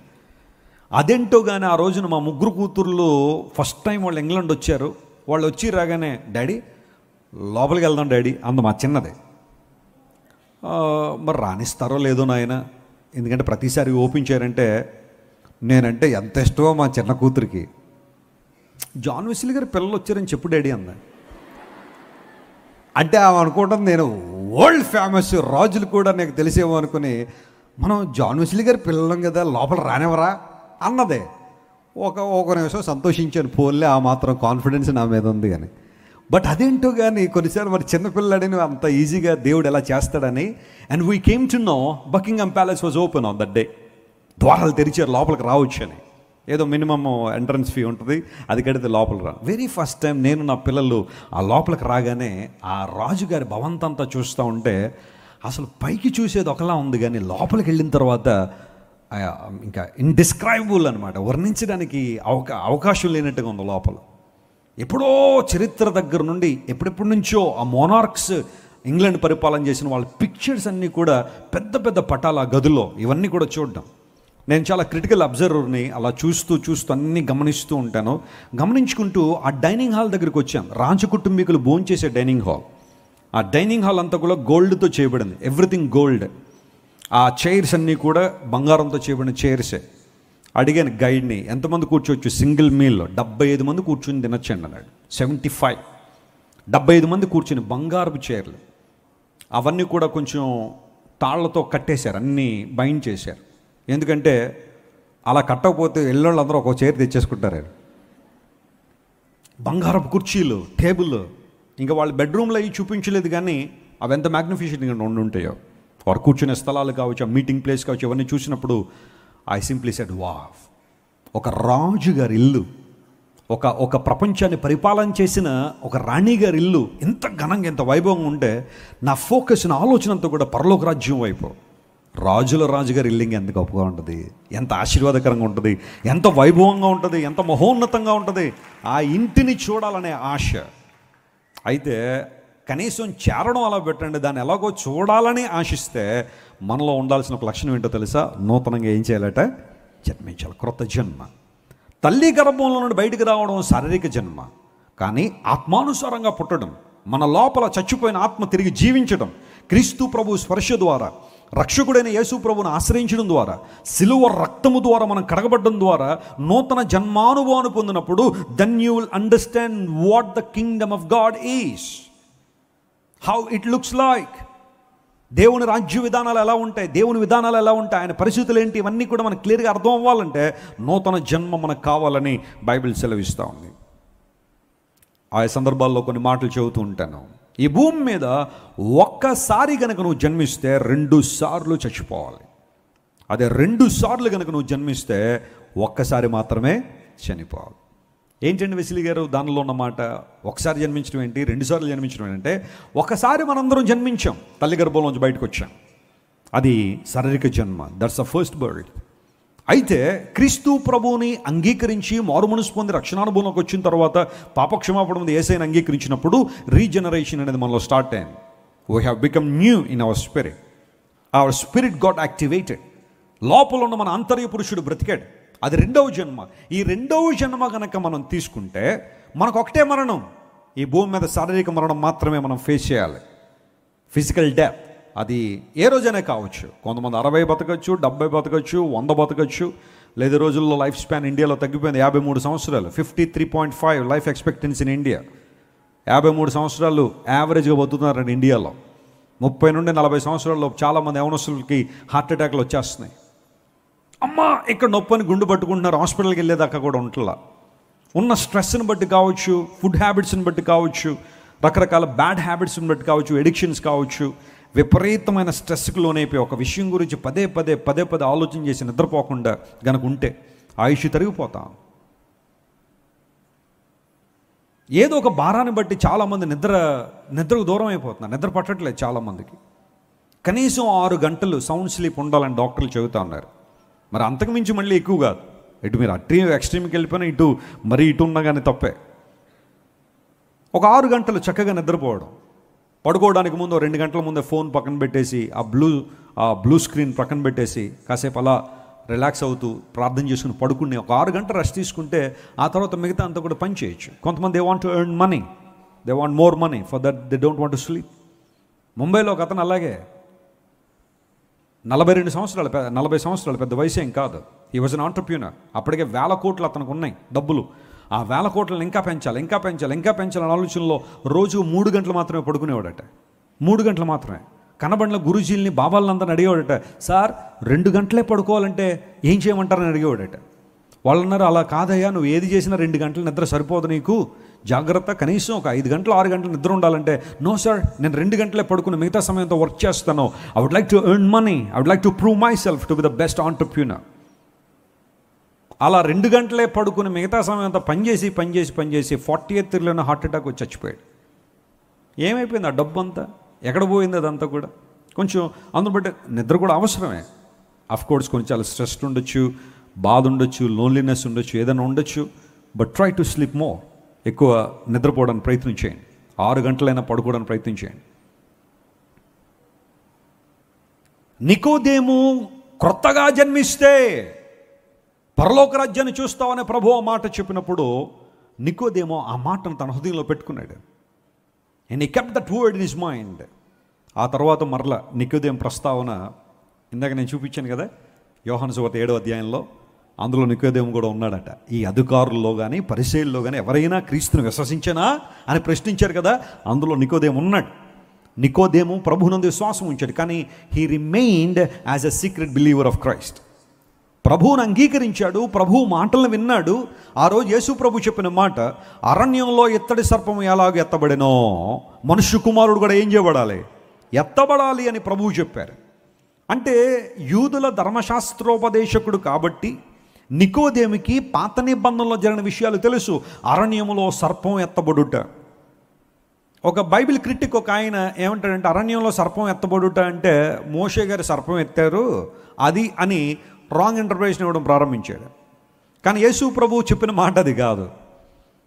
తాపకరమైన సర్పములు ఇశ్రాయేలు ప్రజల్ని బాధిస్తూ ఉంటే, వాళ్ళందరూ చనిపోతూ ఉంటే ప్రభువు చెప్పాడు, ఒక ఇత్తడి సర్పాన్ని నిలబెట్టమన్నాడు. బైబిల్ గ్రంథంలో బ్రాంజ్ అనేది జడ్జిమెంట్కి సాదృశ్యం, తీర్పుకు సాదృశ్యం. ఎవరైతే దాన్ని నిదానించి చూస్తారో వారు రక్షణ పొందుతారనే మాట చెప్పగానే మోషే ఆ పని చేశాడు. అక్కడ అరణ్యంలో ఇత్తడి సర్పం ఎత్తబడింది. దాన్ని చూసినప్పుడు ప్రజలకు విడుదల కలిగిందని యేసుప్రభు చెప్పిన మాట ఇప్పుడు మనుష్య కుమారుడు ప్రజలందరి కోసం ఎత్తబడుతున్నాడు. ఆయన పాపిగా సిలువలో వేలాడదీయబోతున్నాడు. ఆయన ఎవరైతే చూస్తారో, ఆయన ఎవరైతే ఆలోచన చేస్తారో, ఆయన మరణాన్ని గురించి, ఆయన సాక్రిఫైస్ గురించి ఎవరైతే ఆలోచన చేస్తారో, దే షల్ బి సేవ్డ్, వారు రక్షణ పొందుతారు. ప్రభు చెప్పిన మాట అది. ఆ విషయాన్ని గుర్తుపెట్టాడు. Jesus Christ is the only saviour who can save us అనే విషయాన్ని అర్థం చేసుకుని నికోదేమో యేసు ప్రభు యొక్క రహస్య శిష్యుడిగా మారాడు. ఆ తర్వాత దినాలు గడిచాయి. ప్రభు వారు 3.5 సంవత్సరాల పరిచర్య ముగిసింది. అన్యాయపు తీర్పు తెరచబడ్డారు యేసు ప్రభు వారు పొంతి పిలాతు ద్వారా. ఆయన భుజాల మీద సిలువ ఎత్తబడింది. కల్వరి వీధుల్లో, కల్వరి కొండకు ఆయన తీసుకొచ్చారు. ఆ యెరూషలేము వీధుల్లో సిలువను మోసుకుంటూ వచ్చిన తర్వాత యేసు ప్రభు సిలువ మీద చనిపోయారు. చనిపోయిన తర్వాత మధ్యాహ్నం 3 గంటలకు యేసు ప్రభు తలవాల్చి చనిపోయారు. వాస్తవానికి సిలువలో ఒక వ్యక్తి చనిపోవడానికి 48 గంటల సమయం పడుతుంది, 2 రోజులు పడుతుంది. ఎందుకోసం అంటే ఆ వ్యక్తిని సిలువ వేసిన తర్వాత పట్టణం వెలుపలి 6 బయట సిలువ వేసి వెళ్ళిపోతే ఆ దేహాన్ని ఆకాశ పక్షులు పిక్కుని తింటాయంట. మీరు ప్యాషన్ ఆఫ్ ది క్రైస్ట్ అనే మూవీ కనుక మీరు చూసుంటే, మెల్ గిబ్సన్ తీశారు, జేమ్స్ క్యావిజిల్ దానిలో యాక్ట్ చేశాడు. ఆయన మూవీ కనుక మీరు చూసుంటే, ప్యాషన్ ఆఫ్ ది క్రైస్ట్లో ఈ 2 దొంగలు యేసు ప్రభువుకి అటు ఇటు వేలాడదీయబడి ఉంటే, ఒక దొంగ ఉన్నాడు చూసారా, ప్రభువుని నువ్వు క్రీస్తు అయితే సిలువ దిగిరా, నిన్ను నమ్ముతాను అన్న హేళన చేస్తారు కదా. ఆ పిక్చర్ ఎంత చక్కగా చూపించాడంటే, అతడు అలా సిలువ మీద ఉండి అలా పైకి చూడగానే ఒక లోయ కాకి ఆ సిలువ మీద వాలి క్లచక్కని పొడుస్తుంది కన్ను. That's real. అలా జరిగేదట. ఆకాశ పక్షులు పీక్కు తినేవట. ఆ తర్వాత మృగములు, అరణ్యంలో ఉన్న మృగంలో వచ్చి ఆ దేహాన్ని పీక్కు తినేవి. 48 hours సఫర్ అవుతూ సిలువ మీద చనిపోవాలి. అప్పటికీ గనక ఆ వ్యక్తి గట్టి ప్రాణమై చనిపోకపోతే అప్పుడు ఏం చేసేవారో తెలుసా, అతని కాళ్ళ ఎముకలు విరగ్గొట్టేవారు. ఆ ఎముకలు విరగ్గొడుతున్నప్పుడు కాలికి మీరు ఎప్పుడైనా కరెక్ట్గా మోకాల నుండి మన యాంకిల్ లోపల ఒక బోన్ ఉంటుంది, దానికి ఎప్పుడైనా దెబ్బ తగిలించుకోండి అవకాశం ఉంటే. ఆ పెయిన్ మామూలుగా ఉండదు, చాలా గట్టిగా ఉండదు. కొంతమంది చూడకుండా మంచాలు తగిలేసుకుంటూ ఉంటారు. మంచాలు తగిలేగానే పాటలు వచ్చేస్తుంటాయి. అవి ఏ పాటలైనా కావచ్చు. దెబ్బ తగలగానే కొంతమంది భార్యను తిట్టేస్తారు. మంచం ఎక్కడ వేసావు, నువ్వు కదా వేసావు మంచం, నీ భార్య ఎందుకు వేసింది అక్కడ, ఏదో ఒకటి తిట్టాలని. లేదా కొంతమంది భర్తను తిడతా ఉంటారు, లేదా కొంతమంది ఏవో పాటలు పాడుతూ ఉంటారు దెబ్బలు తగిలినప్పుడు. కరెక్ట్గా అక్కడ కాళ్ళు విరగ్గొట్టేవారట. ఈ మాత్రం లావు బడితలు పట్టుకొచ్చి కాళ్ళ మీద కొట్టగానే కాళ్ళు విరిగిపోయి చచ్చిపోయారు. And that process head taken 48 hours. కానీ యేసు ప్రభు 6 గంటలే సిలువ మీద వేలాడి చనిపోయారు. పిలాతు దగ్గరికి వచ్చారు. జోసెఫ్ అరిమథియస్ వచ్చాడు. ఆ తర్వాత అతనితో పాటు నికోదేము కూడా వచ్చాడు. వారిద్దరూ పిలాతు ముందు నిలబడ్డారు. ఏంటి సంగతి, యేసు ప్రభు బాడీ మాకు కావాలండి. అవునా, మీరేం చేసుకుంటారా, మీకు ఆయనకి అసలు సంబంధం ఏంటి? యోసేపు, నువ్వు సన్హెడ్రిన్లో మెంబరు కదా, మీరే కదా యేసు ప్రభువుని సిలువేశారు, మీరే కదా అబద్ధ సాక్షులను పురమాయించుకున్నారు. నేను ఆయన కాపాడదాం రక్షిద్దాం అంటే మీరే కదా సిలువ వేయమని కేకలు వేయించారు. Why did you come? లేదు సార్, నేను యేసు ప్రభువుకి రహస్య శిష్యునండి. ఆయన సిలువ వేయబడుతున్నప్పుడు దానిలో నా పాత్ర లేదు. I'm the admirer of Jesus, I worship God, please give me Jesus body. ఆయనతో పాటు నికోదేమస్ కూడా నిలబడ్డాడు. అతడు ఒక ధర్మశాస్త్రోపదేశకుడు, అతను కూడా వచ్చాడు. ఈ ఇద్దరు నిలబడ్డారు కాబట్టే మృతదేహాన్ని పిలాతు ఇవ్వగలిగాడు. ఇంకెవరైనా వెళ్ళుంటే ఛాన్స్ లేదు, మృతదేహాన్ని ఇచ్చేవాడు కాదు పిలాతు. వీళ్ళిద్దరూ వెళ్ళారు, యేసుప్రభువుని తీసుకున్నారు, 100 మీటర్ల నారబట్టు చుట్టారు. ఆ తర్వాత నికోదేమో 150 సేర్లు ఒక అచ్చ జటామాంసి తీసుకొచ్చి ఆ సుగంధ ద్రవ్యాలు తీసుకొచ్చి యేసుప్రభు బాడీ మీద పోసాడు. యేసు ప్రభువుని సిద్ధపరిచాడు, తీసుకొచ్చి వాళ్ళిద్దరూ కూడా అరిమథె యోసేపు సమాధిలో పెట్టారు. And they came forward to accept Jesus as a saviour. అప్పటిదాకా రహస్య క్రైస్తవులుగా, రహస్య ఆరాధికులుగా ఉన్నవారు ఈ సమయంలోనైనా గనక నేను బహిర్గతం కాకపోతే, ఈ సమయంలోనైనా దేవుని బిడ్డనని చెప్పుకోకపోతే, ఈ సమయంలోనైనా యేసు ప్రభు ఆరాధికుడని చెప్పుకోకపోతే నేను ప్రభువుకు అన్యాయం చేసినట్టే అని అనుకున్నారో ఏంటో, ఆ ఇద్దరు కూడా ముందుకు వచ్చి నిలబడి they confess that they are Christians, they are the followers of Christ. కొన్నిసార్లు నీకున్న పరిస్థితులను బట్టి ప్రభువుని అంగీకరించానని చెప్పలేకపోతున్నావేమో. కులం ఏమనుకుంటారండి వెస్లీ గారు? మేము యేసుప్రభువు నమ్ముకుంటే మా అమ్మాయికి పెళ్ళి అవ్వదేమోనండి, మా అబ్బాయికి మంచి సంబంధాలు రావేమోనండి, యేసుప్రభువు నమ్ముకున్నామంటే ఉద్యోగాలు ఎవరేమోనండి, యేసుప్రభువు నమ్ముకుంటే ఉన్న ఆధిక్యతలు ఏమన్నా పోతాయేమోనండి అని చాలామంది సీక్రెట్ బిలీవర్స్గా ఉండిపోతున్నారేమో. But let me tell you my friend, there will be an opportunity to reveal your identity. దేవుడు ఒక అవకాశం ఇస్తాడు నీ ఐడెంటిటీని రుజువు చేసుకోవడానికి. నేను దేవుని బిడ్డను, యేసు క్రీస్తు ప్రభువును అంగీకరించిన వాడిని, దేవుని బిడ్డను చెప్పడానికి నువ్వు ఇష్టపడగలిగితే దేవుని కార్యాలు స్పష్టంగా నీ జీవితంలో జరుగుతాయి. ఆశ్చర్యకర ప్రభు నీ జీవితంలో చేస్తాడు. నేను మాల్దీవ్స్ అనే ప్రాంతంలో సువార్త ప్రకటించడానికి వెళ్తున్నాను. మాల్దీవ్స్ అనేది 100% ముస్లిం కంట్రీ. అక్కడ ఒక్క చర్చ్ కూడా లేదు, ఒక్క చర్చ్ కూడా మాల్దీవ్స్లో. ఎక్కువ టూరిజం స్పాట్, ఎక్కువ మంది టూరిస్టులు వెళ్తూ ఉంటారు మాల్దీవ్స్లో. హనీమూన్ స్పాట్స్ కొన్ని ఉంటాయి, ఆ తర్వాత టూరిస్టులు వెళ్తూ ఉంటారు. బ్యూటిఫుల్ ప్లేస్, చాలా అద్భుతమైన ప్రాంతం. కానీ అక్కడ దేవుని ఆరాధనలు జరగట్లేదు. అన్నీ అండర్ గ్రౌండ్ చర్చెస్ ఉంటాయి, రహస్యంగా దేవుని ఆరాధన చేయడం. మాల్దీవ్స్ అనే ప్రాంతానికి వెళ్ళాను. ఇమిగ్రేషన్ కౌంటర్ దగ్గర నిలబడ్డాను. ఒక లేడీ ఆఫీసర్ ఉంది, బుర్కా వేసుకుని ఉంది. లేడీ ఆఫీసర్ హిజాబ్ కట్టుకుని ఉంది. ఎవరు మీరు అని అడిగింది. వాట్స్ యువర్ నేమ్, పేరు చెప్పాను. ఏం చేస్తుంటారని. నాకు తెలుసు నేను దేవుని సేవ చేస్తున్నాను అని చెప్తే నన్ను ఇబ్బంది పెడతారని తెలుసు. But still I told her I'm a pastor, నేను ఒక సంఘానికి దైవజనుడని. How many Bibles you are carrying, ఎన్ని బైబిల్ ఉన్నాయి నీ దగ్గర? I carry my personal Bible. ఒక్క బైబిలే ఉందండి, అది నేను పర్సనల్గా చదువుకుంటాను. యూజువల్గా కొన్ని ప్రశ్నలు అడిగేసి స్టాంప్ వేసి పంపించేస్తారు. కానీ నన్ను అలా చేయలే, పక్కన కూర్చోబెట్టారు. We want to investigate you, ఇంకా మిమ్మల్ని ఇన్వెస్టిగేట్ చేయాలా, మీరు ఎక్కడికి వెళ్తున్నారు, ఏం చేస్తారు, మా దేశంలో మీ పని ఏంటి, మీరు ఎందుకు వచ్చారు, ఇలాంటివన్నీ అడగాలని ఇంకో ఆఫీసర్ని పిలిచారు. ఆయన వచ్చాడు, బ్యాగ్ ఓపెన్ చేయమన్నాడు, బైబిల్ తీయమన్నాడు. బయటికి తీశాను. ఇంకేమన్నా బైబిల్ ఉన్నాయా, పుస్తకాలు ఏమైనా ఉన్నాయని చూశాడు. ఇంకేమీ లేవు. నేను యూజువల్గా పుస్తకాలు కూడా క్యారీ చేస్తాను, కానీ ఆ టైంలో ఇంకా క్యారీ చేయలేదు. నాకు తెలిసి ఇలాంటివి ఉంటాయని ఆ పుస్తకాలన్నీ ఇంటి దగ్గర పెట్టేసి బైబిల్ ఒకటి మాత్రం పెట్టుకుని వెళ్ళాను. చూశాడు, ఏం చేస్తారు, ఎక్కడ ఉంటారు, ఏంటి మీ సంగతి, ఎందుకు వచ్చారు మా దేశానికి, ఈ హోటల్లోనే ఎందుకు ఉంటారు, ఇక్కడే ఎందుకు ఉంటారు, మీరు ఎవరిని కలవబోతున్నారు, అన్నీ అడిగాడు. నేను అనుకున్నాను ఇంక నన్ను డిపోర్ట్ చేసి పంపించేస్తారు ఇక్కడ నుంచి, మాల్దీవ్స్ వెళ్ళనివ్వరేమో. ఇన్ని ప్రశ్నలు అడిగారు, 25 నిమిషాలు ప్రశ్నలు అడిగి నేను సేవకుని కాదు, ఆమె బిజినెస్ మ్యాన్ అని కనుక అనంటే నాకు ఇంత ఇంటరాగేషన్ ఉండేది కాదు. But I never said that. I'm a man of God. దేవుని సేవకుడిని, సంఘాన్ని నడిపిస్తున్నాము, పరిచయం చేస్తున్నాము. 25 నిమిషాలు ఇంటరాగేట్ చేసిన తర్వాత యూ కెన్ గో అన్నారు. దేవుని నా మనస్తోత్రం కలిగిన గాక. God gives you some opportunities to talk about Jesus. Can you reveal your identity? కొన్నిసార్లు కొంతమంది స్నేహాలు పోతాయని చెప్పి దేవుని బిడ్డలు అని చెప్పరు. ఆదివారం ఎక్కడికి వెళ్తున్నావు అని అడుగుతాడు ఎవడో. నేనా బయటికి వెళ్తున్నాను.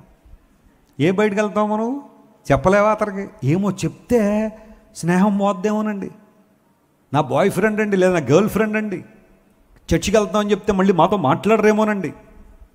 నో, మా బంధువులు చర్చికి వెళ్తున్నారంటే మీరు కూడా అందులో కలిసిపోయారా? ఆ క్రైస్తాని మతంలో కలిసిపోయారా? క్రైస్తవ కులంలో కలిసిపోయారా? ఇంత దిగజారిపోతారు అనుకోలేదని ఏదో అంటారని చెప్పి బంధువులు ఆదివారం ఎక్కడికి వెళ్తున్నారు? ఫంక్షన్కి వెళ్తున్నామండి మేము. ఫంక్షన్కి వెళ్తావు, నువ్వు చెప్పలేవు నువ్వు దేవుని మందిరానికి వెళ్తున్నారని. If you are a true Christian, tell them I'm going to the house of God, that's where I worship him. I bow down before the King of kings and Lord of lords. సర్వశక్తుడు, రాజుల రాజు, ప్రభువుల ప్రభు అయిన యేసయ్య దగ్గర నా తల వంచి నమస్కరించడానికే, ఆరాధించడానికి వెళ్తున్నాను. చెప్పు ఆ మాట, ప్రభు నీ జీవితంలో మేలు చేస్తాడు. చాలాసార్లు చెబుతుంటాను, మా నాయనమ్మ దేవుని మందిరానికి వెళ్ళేటప్పుడు వాళ్ళది గుడివాడ దగ్గర ఒక చిన్న పల్లెటూరు. చాలా కాలం ఒక తాటేకులు వెళ్ళేది. ఆ ఇంట్లో మా నాయనమ్మ, మా తాతయ్య ఉండేవారు. వారికి పిల్లలుగా ఉన్నప్పుడు, చిన్నపిల్లలుగా మా తండ్రి మరియు వారి సహోదరులు చిన్నపిల్లలుగా ఉన్నప్పుడు మా నాయనమ్మ అందరినీ పట్టుకుని దేవుని మందిరానికి వెళ్ళేది. కొంచెం దూరంలో దేవుని మందిరం ఉండేది. ఒక రోజున బయలుదేరుతుండగా బంధువులు వచ్చారు. కృష్ణమ్మ, మేము వచ్చాం అన్నారు. మీరు వచ్చారు మాకు తెలుసు, అయితే మీ ముందు 2 ఆప్షన్లు. ఒకటి, ఇప్పుడు మేము దేవుని మందిరానికి వెళ్తున్నాం, దేవుని ఆరాధించాలి, అక్కడ దైవజనులు చెప్పే ప్రసంగం వినాలి, ఆ వాక్యం మాకు జీవాహారం. 2 ఆప్షన్లు ఏంటి అంటే, మీకు తాళం ఇస్తాను, ఈ కీ ఇస్తాను, లాక్ ఓపెన్ చేసి మీరు లోపల కూర్చోండి మేము వచ్చేదాకా. లేదంటారా, మీరు కూడా మాతో పాటు ఎక్కడికి వచ్చేయండి, దేవుని మందిరానికి వచ్చేయండి. అక్కడ పాటలు ఉంటాయి, ఆరాధన ఉంటుంది, వాక్యం ఉంటుందంటే అంత ఈజీగా ఒప్పుకుంటారండి వాళ్ళు? అంత ఈజీగా దేవుని మందిరానికి రావడానికి ఇష్టపడతారా? సాతాను గడు రానిస్తాడా? మేము రావలే కృష్ణ, మనం వెళ్ళి ఆ ప్రార్థన ఏదో ముగించుకుని రా అని చెప్పి అందరూ ఇంట్లో కూర్చున్నారు చక్కగా. ఈ లోపల మా నాయనమ్మ ముగింప్రార్థన అయ్యేదాకా, ఆశీర్వాదం చెప్పేదాకా, ప్రసంగం అయిపోయిన తర్వాత కొంతమంది సిస్టర్ గారు వెళ్ళొస్తాం, బంధువులు వచ్చారండి, మరి ముగింప్రార్థన ఎవరికి ఇస్తావు? ఆ ఆశీర్వాదం ఎవరికి ఇస్తావు? బంధువుల్ని ఇప్పుడు ప్లీజ్ చేయకపోతే మళ్ళీ కష్టం ఉంటుంది, రేపు పొద్దున్న వాళ్ళు ఏదైనా సహకారం అడిగితే చేయరండి అన్న ఆలోచనలో కొంతమంది ప్రసంగం మధ్యలో లేచి వెళ్ళిపోతుంటారు బంధువులు వచ్చారని. బంధువులను ప్రేమించొద్దని అంటల్లా, వాడిని గౌరవించొద్దని అంటల్లా. ఒక క్రైస్తవుడు బంధువులు గౌరవించినట్టుగా ప్రపంచంలో ఎవడూ గౌరవించలేడు. దేవుడు నామమున స్తోత్రం కలుగును గాక. అది దేవుడు మనకు నేర్పించిన పద్ధతి. కానీ we give priority to God. దేవునికి మనం ప్రాధాన్యత ఇస్తాం. బంధువులు వచ్చారని చెప్పి మధ్యలోంచి లేచి వెళ్ళిపోలా. చివరి ప్రార్థన అయ్యేదాకా ఉండి ఇంటికి వచ్చిన తర్వాత వాళ్ళకి కావాల్సిన వండి పెట్టిన తర్వాత మీరు నమ్మండి, ఒక అద్భుతమైన చేంజ్ ఏంటంటే వాళ్ళు ఇంకెప్పుడు ఆదివారం రాలా. ఎందుకోసో తెలుసా? వచ్చాము అంటే కృష్ణమ్మ గారు ఎక్కడికి రమ్మంటారు? మనల్ని కూడా చర్చికి రమ్మంటారు, లేకపోతే మనల్ని ఇంట్లో ఒకళ్ళని కూర్చోబెడుతున్నారు. To avoid that let us go somewhere some other day, మరొక రోజు ఎప్పుడైనా వెళ్దాం అని ఆ రోజు నుండి ఆదివారం రావడం మానేశారు వాళ్ళు. దేవుని బిడ్డలారా, నికోదేము సమయం వచ్చినప్పుడు తాను దేవుని బిడ్డనని ఒప్పుకున్నాడు, క్రైస్తవునని ఒప్పుకున్నాడు, క్రీస్తు ప్రభు ఆరాధికుడని ఒప్పుకున్నాడు. ఎవరు ఏమనుకున్నా నాకు పర్వాలేదు, అరే నువ్వు యూదుల ధర్మశాస్త్రోపదేశకుడు అయి ఉండి, పరిసయ్యుడి ఉండి యేసు ప్రభు వెంబడి వెళ్తావా? నా స్టేటస్, నా ఉద్దేశాలు, నా ఖ్యాతి, నా పరువు, నా ఉద్యోగాలు ఏవి కూడా క్రీస్తు ప్రభు దగ్గర రాకుండా నన్ను ఏం చేయకూడదు, అడ్డుకోకూడదు. My God is everything to me, my Lord is everything to me. నా దేవుడు నాకు సమస్తమై ఉన్నాడు. నికోదేమో ప్రభు దగ్గరికి వచ్చిన పరిసయ్యుడు. మొట్టమొదటి పరిసయ్యుడు వేషధారణతో దేవుని దూరం అయిపోయాడు. అయితే నికోదేమో సమయం వచ్చినప్పుడు ప్రభువును వెంబడించిన పరిసయ్యుడు. మూడో వ్యక్తిని కొంచెం పరిచయం చేసి అలా అవుట్లైన్స్ ఇచ్చిన సందేశాన్ని ముగిస్తాను. Philippians chapter 3:5. ఫిలిప్పీయులకు రాసిన పత్రిక 3వ అధ్యాయం 5వ వచనాన్ని చదవండి. దానిలో మరొక పరిసయ్యుని గురించి మీతో మాట్లాడిన సందేశాన్ని ముగింపులో తీసుకొస్తాను. చదవండి. ఫిలిప్పీయులకు రాసిన పత్రిక 3వ అధ్యాయం 5వ వచనం చదువుతున్నాం. 8వ దినమున సున్నతి పొందితిని ఇశ్రాయేలు వంశపు వాడనై బెన్యామీను గోత్రములో పుట్టి హెబ్రీల సంతానమైన హెబ్రీయుడనై ధర్మశాస్త్ర విషయము, చూడండి ఆ మాట అండర్లైన్ చేసుకోండి, ధర్మశాస్త్ర విషయము పరిసయ్యుడనై ఆసక్తి విషయంలో సంఘమును హింసించువాడనై ధర్మశాస్త్రము వలన నీతి నియమములో అనింద్యుడనై ఉంటిని. అనింద్యుడు అంటే ఫాల్ట్లెస్ అని అర్థం. అసలు నాలో ఫాల్టే లేదన్నాడు. అయితే ఏవేవి నాకు లాభకరమై ఉండనో వాటిని క్రీస్తు నిమిత్తము చెప్పండి. ఎలా ఎంచుకున్నాను నేను? నష్టముగా. స్తోత్రం చెప్పండి. హల్లెలూయా. ఇక్కడ మూడవ పరిసయ్యుడు మనకు కనబడుతున్నాడు. దేవుని చేతిలో బలంగా వాడబడిన పరిసయ్యుడు. ప్రత్యేకించబడ్డాను అని అనుకుని ఏవో పనులు చేశాడు. 8వ దినాన సున్నతి పొందాడట, ధర్మశాస్త్ర విషయంలో ప్రావీణ్యుడయ్యాడు, అనింద్యుడిగా ఉన్నాడు. పౌలు గారిలో ఈ తప్పు ఉందని చూపించిన వాళ్ళు ఎవరు లేరట, అంత అద్భుతంగా బ్రతికాడు. అలాంటి పరిస్థితుల్లో పౌలు యేసుక్రీస్తు ప్రభువుని తెలుసుకున్నప్పుడు తనకి ఏవేవి లాభకరమై ఉన్నాయో అవన్నీ ఎలా ఎంచుకున్నాడట? నష్టంగా ఎంచుకున్నాడు ప్రభు కోసం. నేను ధర్మశాస్త్ర విషయంలో పరిసయ్యుడై ఉన్నాను అన్నాడు. ఆ కారణాన్ని బట్టే సౌలు పౌలుగా మార్చబడక మునుపు అతడు చేసిన పనులు వేరు. సౌలు పౌలు ఈ మాటలు ఎక్కువగా వింటాం కదా మనం. కొంతమంది రకరకాల ఆలోచనలు ఉంటాయి అనుకోండి. సౌలు అనే మాటకు అర్థం ఏంటో తెలుసా? వెరీ నైస్, పెద్దవాడు అని అర్థం. పౌలు అనే మాటకు అర్థం ఏంటి? చిన్నవాడు అని అర్థం. యూజువల్గా మనం ప్రసంగాల్లో ఆ విధానాలు ఎక్కువ వాడుతుంటాం. ఒకప్పుడు పెద్దోడు అనుకున్నవాడు ప్రభు దగ్గరికి వచ్చిన తర్వాత హంబుల్ అయ్యాడు, చిన్నవాడయ్యాడు. దట్స్ అ వండర్ఫుల్ ఇంటర్ప్రిటేషన్, చాలా మంచిదే. అయితే సౌలు అనే పేరు కూడా మనం తీసేయడానికి ఏమీ లేదు. సౌలు అనేది హిబ్రూ పదం, వాస్తవానికి it's a good name. Saul అనే పదం కూడా మంచిదే.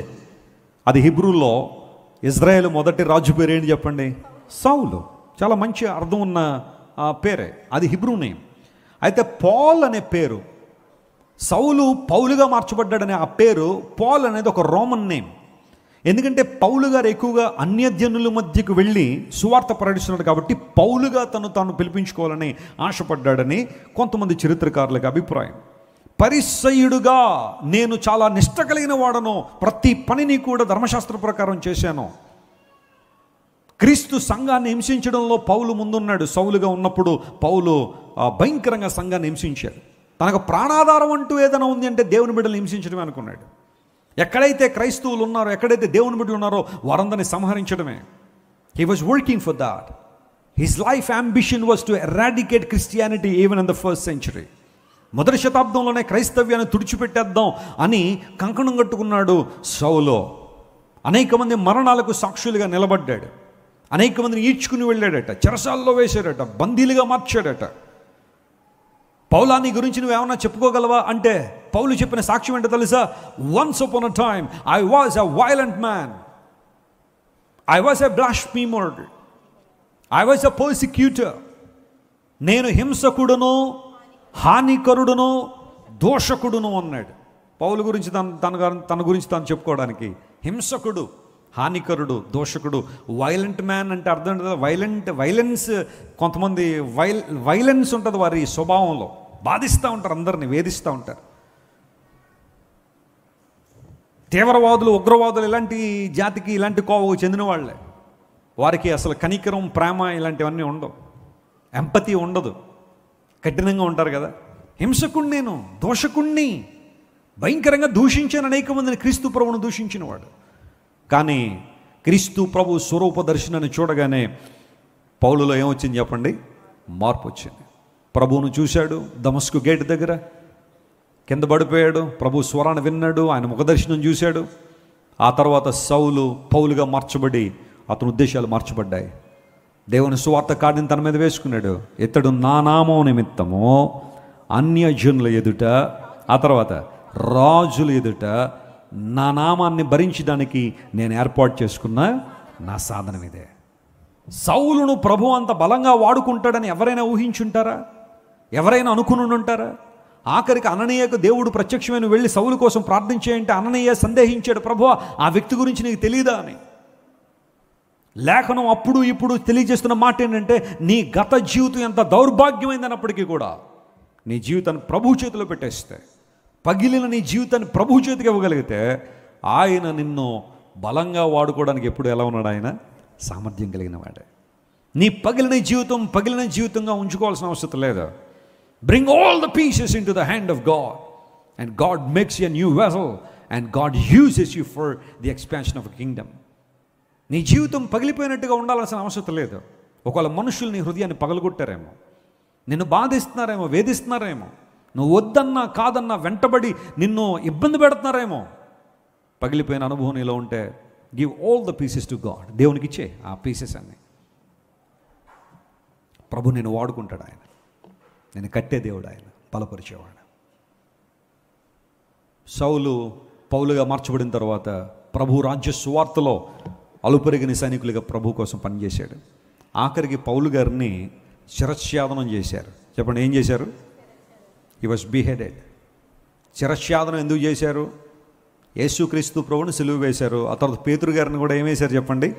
సిలువ వేశారు, అప్సైడ్ డౌన్. పేతురు గారిని సిలువ వేసేటప్పుడు అడిగారు, నిన్ను సిలువ వేస్తున్నావంటే పేతురు గారు అన్నారు, బాబు సువార్త ప్రకటిస్తున్నాను, ఎందుకు నాయన ఇంత పెద్ద పెద్ద నిర్ణయాలు, నన్ను వదిలే, నీకు ఎప్పుడు చెప్పనులే అన్నాడు ఆయన. సిలువ వేయండి, కానీ మీకు ఒక ఆప్షన్ ఇస్తా. అదేంటో తెలుసా? యేసు ప్రభు వారిని సిలువ వేసినట్టుగా తలపైకి కాళ్ళకి కింద పెట్టి కాదు, నేను అలా సిలువ వేయబడ్డాను కూడా యోగ్యుని కాదు. మీరు నన్ను సిలువ వేయాలనుకుంటే నేను ఇస్తున్న ఆఫర్ ఏంటో తెలుసా? నన్ను తల కింద పెట్టి కాళ్ళు పైకి పెట్టి సిలువ వేయండి అన్నాడు. అంత ధైర్యం ఎక్కడి నుండి వచ్చింది పేతురు నీకు? ఒకప్పుడు యేసు ప్రభు తెలియని 3 సార్లు అబద్ధం ఆడి తప్పించుకున్నావే. అంత కరేజ్, అంత బోల్డ్నెస్ ఎక్కడి నుండి వచ్చింది? ప్రభు కొరకు తన ప్రాణం అర్పించినట్టుగా పేతురు సిద్ధపడ్డాడు. ఆండ్రూని తీసుకెళ్లారు, ఎక్సాకారంలో సిలువ వేశారు. ఈ చెయ్యి ఇటు, ఈ చెయ్యి ఇటు, పైకి లాగట్టి కాళ్ళు అటు ఇటు లాగి ఎక్సాకారంలో సిలువ మీద ఆంధ్రని సిలువ వేస్తే చచ్చిపోయేదాకా సువార్త చెప్పాడట ఆయన. సిలువ మీద నుండి సువార్త చెబుతూనే చనిపోయాడు. అది కూడా అతని ముఖంలో చిరునవ్వు కనబడింది. నతనీయేలు అనబడే బర్తిలోమయి మన భారతదేశం వస్తాడు. అతను కూడా వచ్చి సువార్త ప్రకటించి అర్మేనియా వెళ్తే ఆయన చర్మం వలిచేసి చంపేశారు. ప్రభు కోసం భరించాడు ఆ బాధను. అలా ఒక్కొక్క శిష్యుడు దేవుని కోసం హతసాక్షి అయిపోతే పౌలు గారిని కూడా సువార్త ప్రకటిస్తున్నాడు, అనేక మందిని ప్రభువే తిరుగుతున్న నెపంతో రోమా ప్రభుత్వ కాలంలో పౌలు గారికి ఆయనకి కూడా శిలువ మరణం విధించాలి. కానీ పౌలు గారు రోమన్ సిటిజన్. ఆయన టర్కీలో టార్సస్ అనే ప్రాంతం ఉంటుంది, తార్సు అంటాం, ఆ ప్రాంతంలో పుట్టాడు పౌలు గారు. పుట్టడంతో అది అప్పటికి రోమన్ ప్రావిన్స్గా ఉండేది, రోమన్లు ఏలుబడి చేస్తున్న ప్రాంతంలో. తార్సులో పుట్టిన వాళ్ళందరికీ కూడా ఆ సిటిజన్షిప్ ఇచ్చేవారు, రోమన్ సిటిజన్షిప్. పౌలు గారు తార్సులో పుట్టాడు కాబట్టి రోమా సిటిజన్గా, పౌరుడిగా అతను ఉన్నాడు. ఏ రోమా పౌరుడికి కూడా సిలువ వేయకూడదు, సిలువ మరణం నాన్ రోమన్స్కి వేయాలి. ఈయన రోమన్ కాబట్టి సిలువ మరణం వద్దు, తల తీసేయండి అన్నారు. నేను ఇటలీ వెళ్ళినప్పుడు పౌలు గారిని శిరచ్ఛేదనం చేసిన ఆ మార్బుల్ పిల్లర్ జున్ని చూశాను. చేతులు వణికాయి అక్కడికి వెళ్ళినప్పుడు. ఒక గొప్ప సేవకుడు, సువార్థికుడు ప్రభు కొరకు తన ప్రాణాన్ని అప్పగించాడు. కరెక్ట్గా మార్బుల్ స్టోన్ మీద అతను తలబెట్టి తల నరుగుతారు. ఒక చరిత్ర చెప్పేది ఏంటంటే, బైబిల్లో లేదు కానీ చరిత్రలో ఏముందంటే, ఆయన బీహెడ్ చేసేటప్పుడు ఆ సైనికుడు వారించాడట, పౌలాన్ని ఇలాంటి నేను శిరచ్ఛేదనం చేయలేను, ఐ క్యాంట్. ఇప్పటికి చాలామందిని ఇలాంటి పరిస్థితుల్లో తల తీశాను కానీ నిన్ను తల తీయాలని నాకు లేదు. పౌలు గారు వెంటనే చూసి, this is your job and this is your duty, just move on, I'm ready. పానార్పణంగా దేవుని కోసం పోయబడుతున్నానని తిమోతికి చివరి ఉత్తరం రాస్తూ ఒక ఆఫరింగ్గా నా జీవితాన్ని ప్రభుకి ఇచ్చేస్తున్నాను. ఆ తల పెట్టి ఆ మార్బుల్ స్టోన్ మీద ఉండగానే ఒకే దెబ్బతో ఆ కత్తిని తీసుకొచ్చి పౌలు గారి తల నరికితే, ఆ నరికిన వ్యక్తి, ఆ బిహేడ్ చేసిన వ్యక్తి పౌలు గారిని చూస్తున్నాడు. ఆ తల, ఆ ముఖంలో చిరునవ్వు ఉందట, ఆ ముఖంలో ప్రశాంతత ఉందట. బెరుకు కానీ, భయం కానీ, చచ్చిపోతున్న బాధ కానీ ఏమీలా. ఆ తల నరికివేయబడిన ఆ ముఖంలో ఒక అద్భుతమైన చిరునవ్వు, ఎవ్వరూ చెరపలేని చిరునవ్వు. బహుశా నేను అనుకుంటాను, పౌలు గారి దేహం ఆ ముండ నుండి తల వేరుపడిపోయినప్పుడు చూడ్డానికి చాలా భయకంపితంగా, బహుశా అసహ్యంగా, ఆ రక్తం ఓడుతున్న దేహం అలా ఉండొచ్చేమో. కానీ ఇన్ గ్లోరీ, పరలోక రాజ్యంలో మహిమలో పౌలు గారు నడిచి వెళ్తుంటే ప్రభువారి చేతిలో కిరీటం పట్టుకున్నాడు. Come Paul and receive this, the crown of righteousness. నీతి కిరీటం నీ కోసం సిద్ధపరిచాను, come and take it. Paulu గారు పరలోక రాజ్యంలో ఆయన నడుచుకుంటూ వెళ్తుంటే ప్రభు అతని తల మీద నీతి కిరీటం పెట్టి, వెల్ డన్, నమ్మకమైన మంచి దాసుడా, ప్రభు మెచ్చుకుని ఉన్నాడు. ఒకప్పుడు పరిసయ్యుని గర్వించాడు, పరిసయ్య జాతికి చెందినవాడని గర్వించాడు. కానీ యేసయ్యను అంగీకరించిన తర్వాత నేను దేవుని దాసుణ్ణి, క్రీస్తు ఖైదీని అని చెప్పుకోవడానికి చాలా సంతోషించాడు. వేషధారి అనే పరిసయ్యుడు ప్రార్థన చేశాడు, జవాబు రాలేదు. నికోదేము అనే పరిసయ్యుడు తాను క్రైస్తవుణ్ణని, దేవుణ్ణి అంగీకరించానని చెప్పి ఒక పాయింట్ జరిగి ఒప్పుకున్నాడు ప్రభువు మాటలను బట్టి. పౌలు అనే పరిసయ్యుడు ఒకప్పుడు ఒకలా బ్రతికాడు, కానీ ప్రభు యొక్క స్వరూప దర్శనం చూడగానే పౌల్లో మార్పు వచ్చింది, సువార్త భారాన్ని కలిగి ఉన్నాడు. ఈ ముగ్గురు పరిశీలనని మీ హృదయాల్లో పెట్టుకోండి, ఆలోచన చేయండి. ప్రభు మాట్లాడిన ప్రతి మాటను జాగ్రత్తగా పరిశీలించేయండి. పరిశుద్ధాత్మ దేవుడు బలమైన కార్యాలు మన జీవితంలో జరిగించినగాక. ప్రార్థన చేసుకుందాం. అందరు కళ్ళు మూసుకునండి. Everyone close your eyes. I would like to pray for you. ఇంతవరకు ప్రభు మాట్లాడిన ప్రతి మాటను మన హృదయాల్లో తలపోసుకుంటూ ప్రభు వైపు మనం చూద్దాం. అవునయ్యా, ముగ్గురు పరిశీల గురించి మాతో మాట్లాడినందుకు నీకు స్తోత్రాలు. ముగ్గురు పరిశీల జీవితాన్ని మా ముందు ఉంచినందుకు నీకు స్తోత్రాలయ్యా. వేషధారైన పరిసయ్యుడు ప్రార్థన చేశాడు కానీ జవాబు రాలేదు. నికోదేము అనే పరిసయ్యుడు క్రొత్తగా జన్మించాలనే సందేశాన్ని విని తన జీవితానికి అప్పగించాడు. పౌలు అనే పరిసయ్యుడు ఒకప్పుడు సౌలుగా ఉన్నాడు, కానీ పౌలుగా మార్చబడిన తర్వాత సువార్త భారాన్ని నిజంగా ప్రత్యేకించబడ్డాడు. ఒకప్పుడు పేరుకు మాత్రమే ప్రత్యేకించబడిన వాడిగా పరిసయ్యుడిగా ఉన్నాడు, కానీ క్రీస్తులోకి వచ్చిన తర్వాత పౌలు నిజంగా ప్రత్యేకించబడి సువార్త పట్ల భారాన్ని కలిగి ఉన్నాడు. అలాంటి అనుభవం మన ముందు సాగిపోదాం. కళ్ళు మూసుకొని ప్రార్థన. ప్రేమగల తండ్రి, ఇంతవరకు మీరు మాతో మాట్లాడిన ప్రతి మాటను బట్టి నీకు స్తోత్రాలు చెల్లిస్తున్నాను. నీ మాటలో ఉన్న మాధుర్యాన్ని ప్రతి ఒక్కరూ అనుభవించడానికి సహాయం చేయండి. ముగ్గురు పరిసయ్యుల్ని మా ముందు పెట్టావు ప్రభువా. పరిసయ్యుడైన మాటకు ప్రత్యేకించబడిన వాడని అర్థం ఉన్నప్పటికీ పౌలును నువ్వు నిజంగా ప్రత్యేకించావు. పేరుకు మాత్రమే ప్రత్యేకత కాదు, కానీ పౌలును నీ సువార్త కోసం ప్రత్యేకపరిచి అనేక మంది ముందు నిలవబెట్టిన ఆయన సత్య సువార్తను ధైర్యంగా ప్రకటించే కృపనిచ్చావు ప్రభు, నీకు స్తోత్రాలు. పౌలు తల తెగివేయబడిన నిత్య రాజ్యంలో ఆ తల మీద నీతి కిరీటం ఉందని నీ వాక్యంలో మేము చూసాం ప్రభువా. ఈరోజు మా జీవితాల్లో పౌలు వలె ఒక తీర్మానాన్ని తీసుకుని నిన్ను వెంబడించడంలో ఏవేవి మాకు లాభకరంగా ఉన్నావో నష్టంగా ఎంచుకుని ప్రభువా నీ కృపలో ముందుకు సాగిపోవడానికి సహాయం చేయండి. నికోదేము వలె సమయం వచ్చినప్పుడు బహిరంగంగా నేను క్రీస్తు బిడ్డను, యేసు క్రీస్తు ప్రభు ఆరాధికుండాను ఒప్పుకోవడానికి కావలసిన కృప, ధైర్యం ప్రతి ఒక్కరికి మీద దయచేయండి ప్రభు. ఈ వాక్యం ద్వారా అనేక మందిని బలపరచండి. ఆన్లైన్ ఫ్యామిలీలో ఉన్న వారిని కూడా దీవించండి ప్రభు. యేసు నామం పేరిట అడిగి వేడుకొనిచున్నాము తండ్రి.